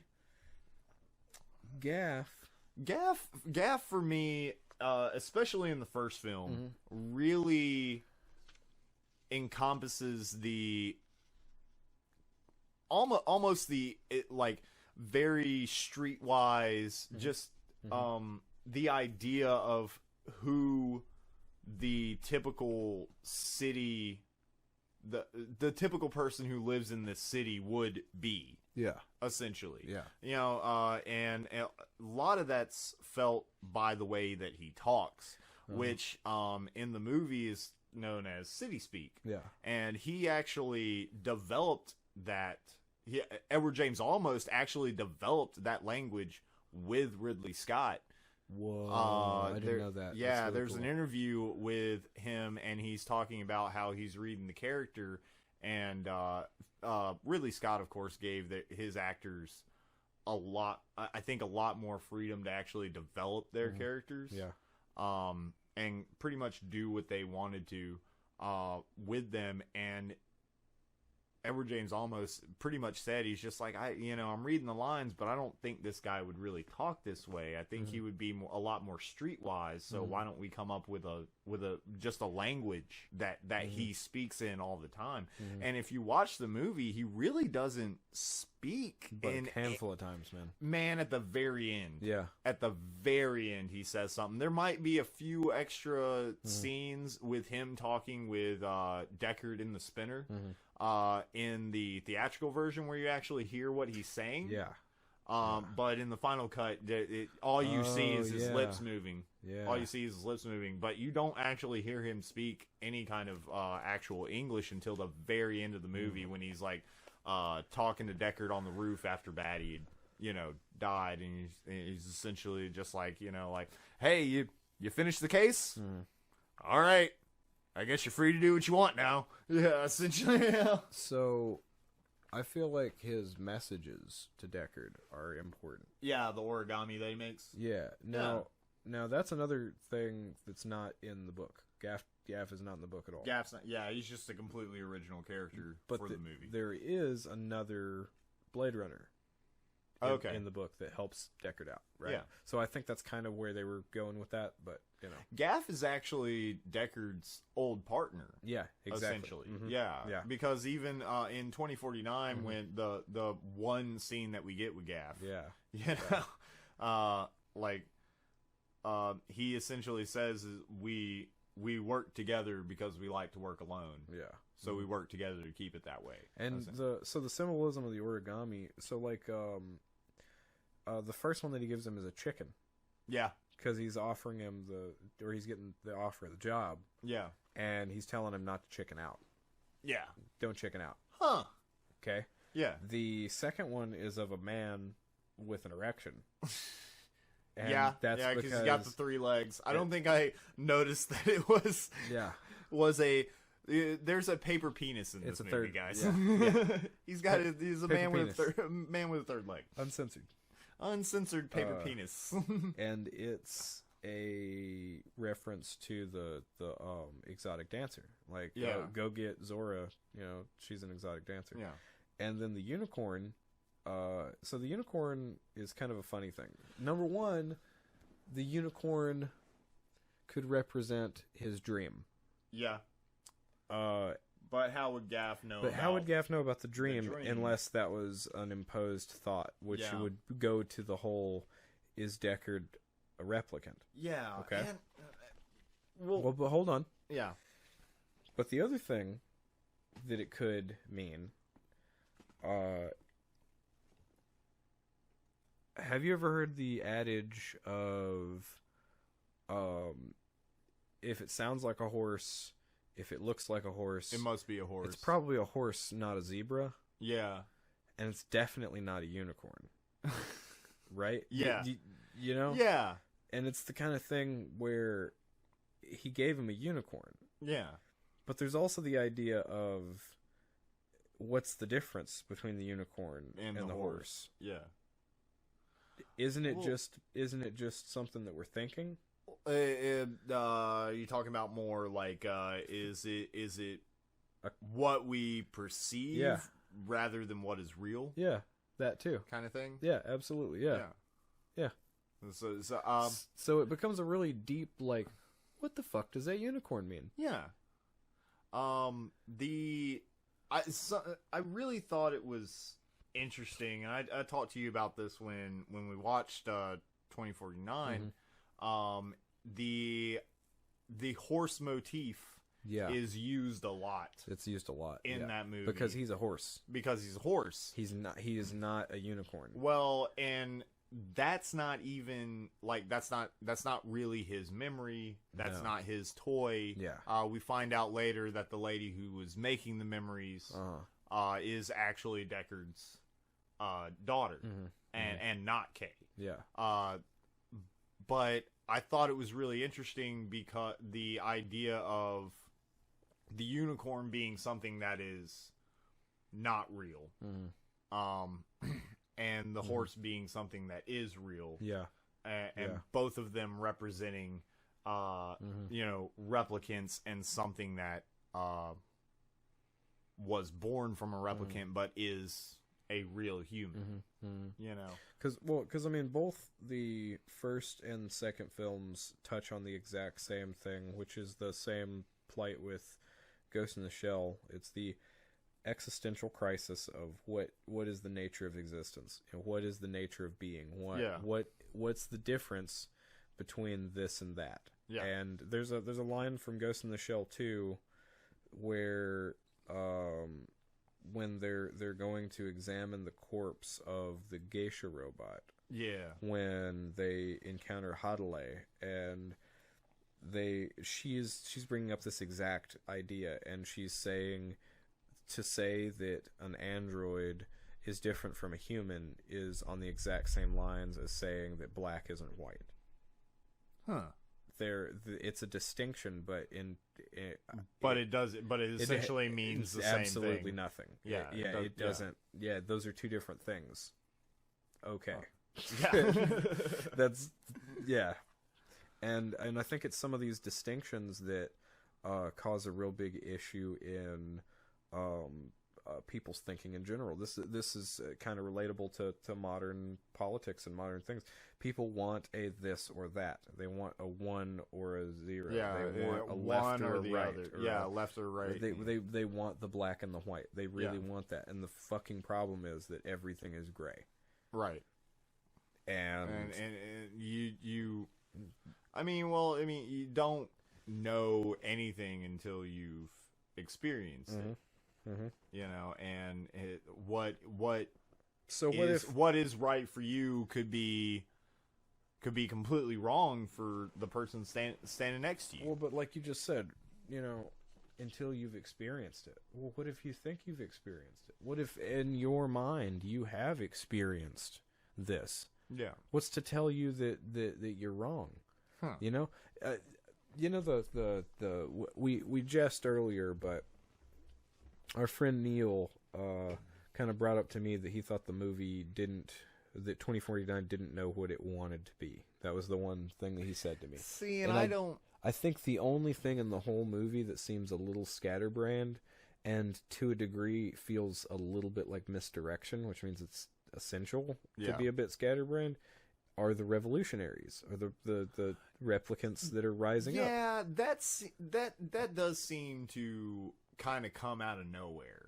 Well, not exactly if you look at 2022 Blackout. True. These are groups that have existed for long periods of time. They just have had no reason to come back out. Right. And that's something that took me a second, because I was like, oh, well, those guys are a little weird, and they just kind of show up, and then this. Well, it leads Kay in the right direction. Yeah. Right? Kay is awakened by those events. Yeah. And I just certainly hope it's not a situation where they're like, and now we're making a movie about the replicant revolution. Yeah, man, that's the thing. I don't want when I heard about them making Blade Runner 2049. Yeah, I was definitely on the fence. Yeah, me too. Because Blade Runner, while I can't necessarily say it's like one of my favorite movies of all time, it is a classic movie, and it is one of those movies that when I do watch it, I find something new every time, and I really enjoy it. But it is a very its own contained story. Yeah. And thinking about there being a sequel for it kind of put me on the fence. I'm like, I really didn't know how to feel either. I didn't really watch didn't anything. know. But after watching it, I was completely fine. It was fantastic, and I like the fact that it wasn't as convoluted and as much of a mystery box as the first one tended to absolutely. be. Like it's a mystery for a while, but the puzzle solves itself. It it answers a lot of questions as long as you're paying attention. Yeah, you gotta actually watch it. So I feel like we're about at the end of this. How about let's just say real quick, what were your absolute favorite scenes in 2049?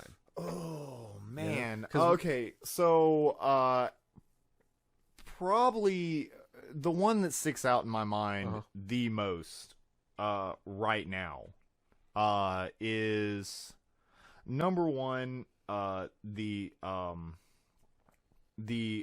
when Kay originally goes to the house, like in the first scene, fight scenes, him putting him through that wall. Really, yeah, just slamming his head into it. It does. It hurts to watch. Like any of the fight scenes in this movie are phenomenal. Well, that's one of my things, man. Is every time Kay pulls out a gun, he shoots 4 people before you realize what's happening. Like he's like ga ga ga ga. He's like fucking John Wick. I mean, he's on point, and he doesn't even. And the thing is he doesn't even need a gun. Doesn't even need it.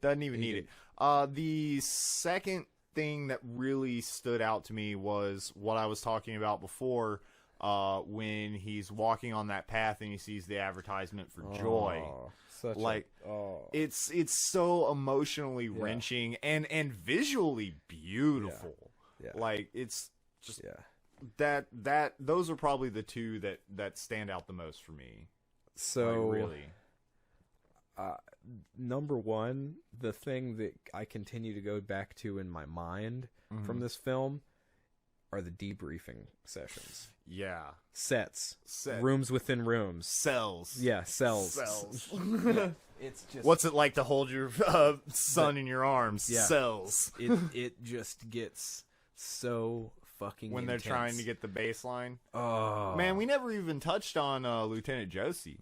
Oh, I guess we didn't. Yeah, that's all right. Yeah. She's a really cool character, guys. Watch the movie. Yeah. She's really good. And she hits on K. She wants that K dick. She wants that Philip K dick. Oh, you know what? I was going to say, I wonder if that's why they named him K. Huh.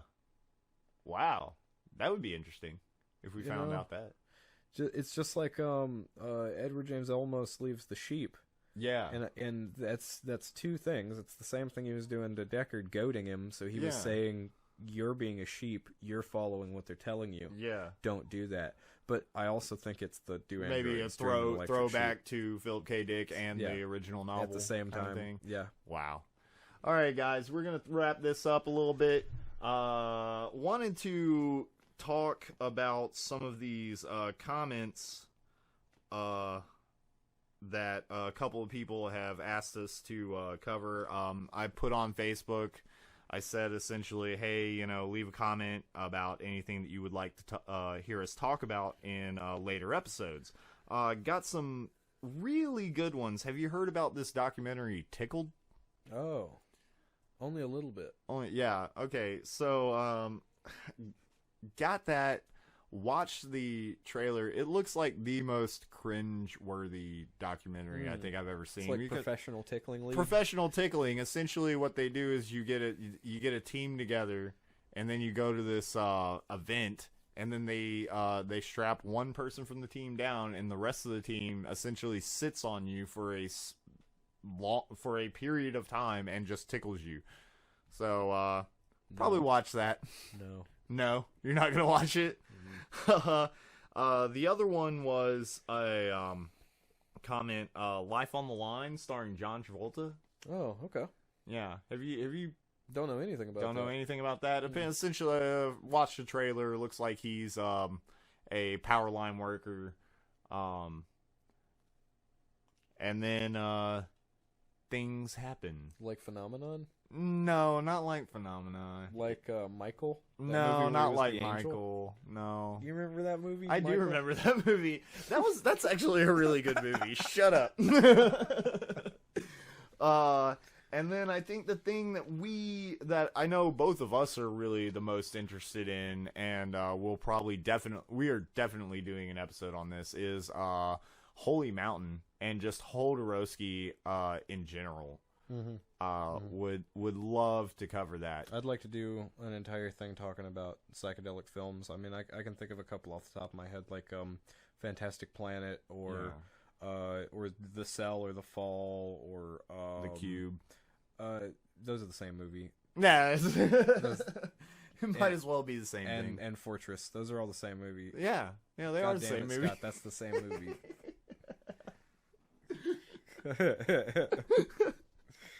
Wonderful. Well, I'd really like to do an episode about horror. But we'll do that that during October. Don't really want to talk about the classics. I'd rather talk about the weird ones that we like. You know what I mean? Or like the more recent ones that have come out. The Witch. See, The Witch. Probably. Or like Maniac. Maniac is really good. You know? Yeah. Or like The Void. The Void. Yeah. Yeah.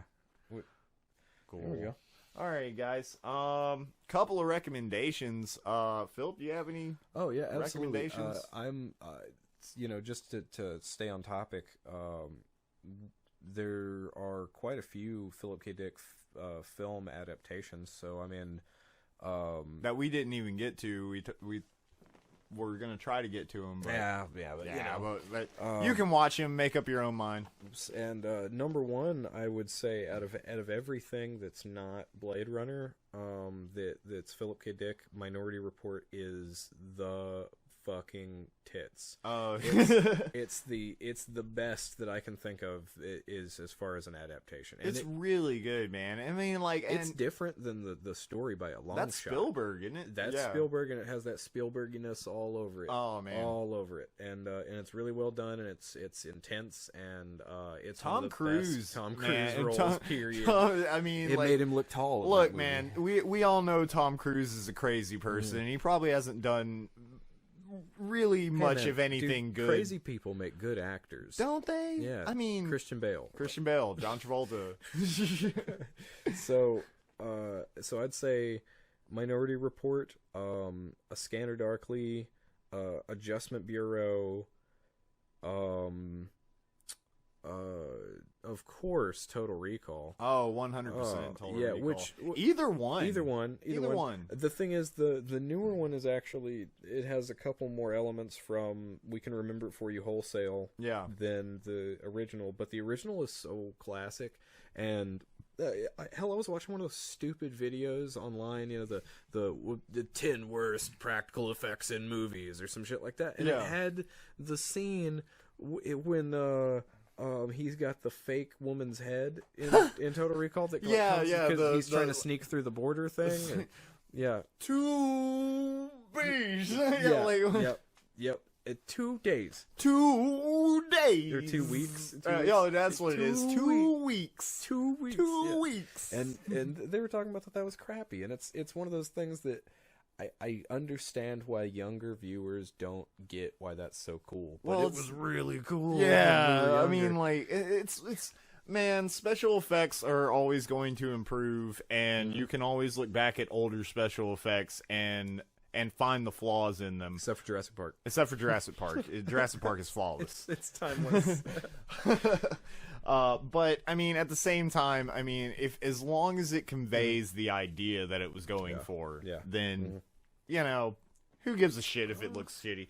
What else? Of course, we've talked on it. Both of the Ghost in the Shell films. Yeah, 100%. And the series. You can leave Arise alone. I mean, you can skip that. Man, if you really want to, you want to. Yeah. There's also, as far as anime goes, Ergo Proxy Yeah. Which is very much in that kind of film noir, cyberpunk kind of style. Well, they're coming out with the Battle Angel Alita movie. Absolutely, next year. Mm-hmm. And that actually, I mean, even though her eyes look really weird. It's weird. The movie looks like it might do something interesting. And even if you can't find the anime, read the manga. And the manga is really good. There's Evangelion. Always Evangelion. But that gets convoluted and man, it gets weird. Man, I only really have two recommendations. Guys, I know I didn't do a very good job of describing Altered Carbon, but man, it is a good series. And if you are a fan of the cyberpunk film noir, just tech noir genre, man, give that show a chance. Like, it is really good, and it goes through a lot of ideas and touches on a lot of ideas that we were talking about, and some that we didn't even think to talk about. The next one I wanted to talk about is a series that I was watching last night, and I actually called you about it, the Frankenstein Chronicles. Yeah.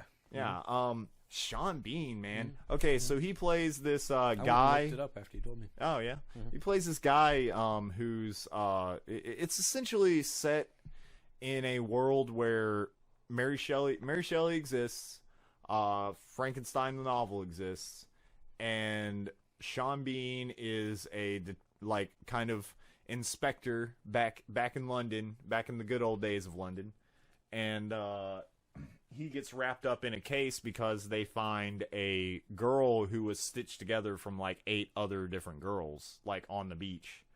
And so they go and try to figure out who this is. Anyways, I don't want to really spoil anything for you guys, but just watch the show. All I have to say is, why does everyone hate Sean Bean, man?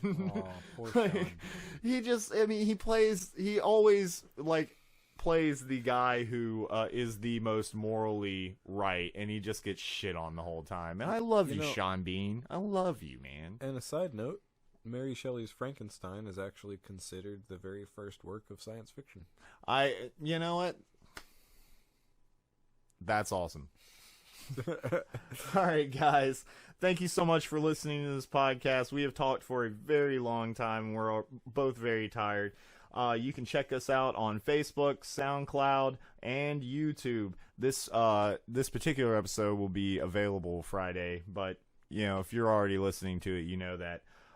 If you have any suggestions for later episodes or things that you want to hear us talk about, leave a comment on Facebook. You can also email us at madcinemist@gmail.com. That's MADCINEMISTS@gmail.com. Got through it. Thank you guys so much for listening. Hope you enjoyed the show. Tell everybody bye, Philip. Remember that the light that burns twice as bright burns half as long. And oh, how brightly we have burned. That's goodbye, everybody.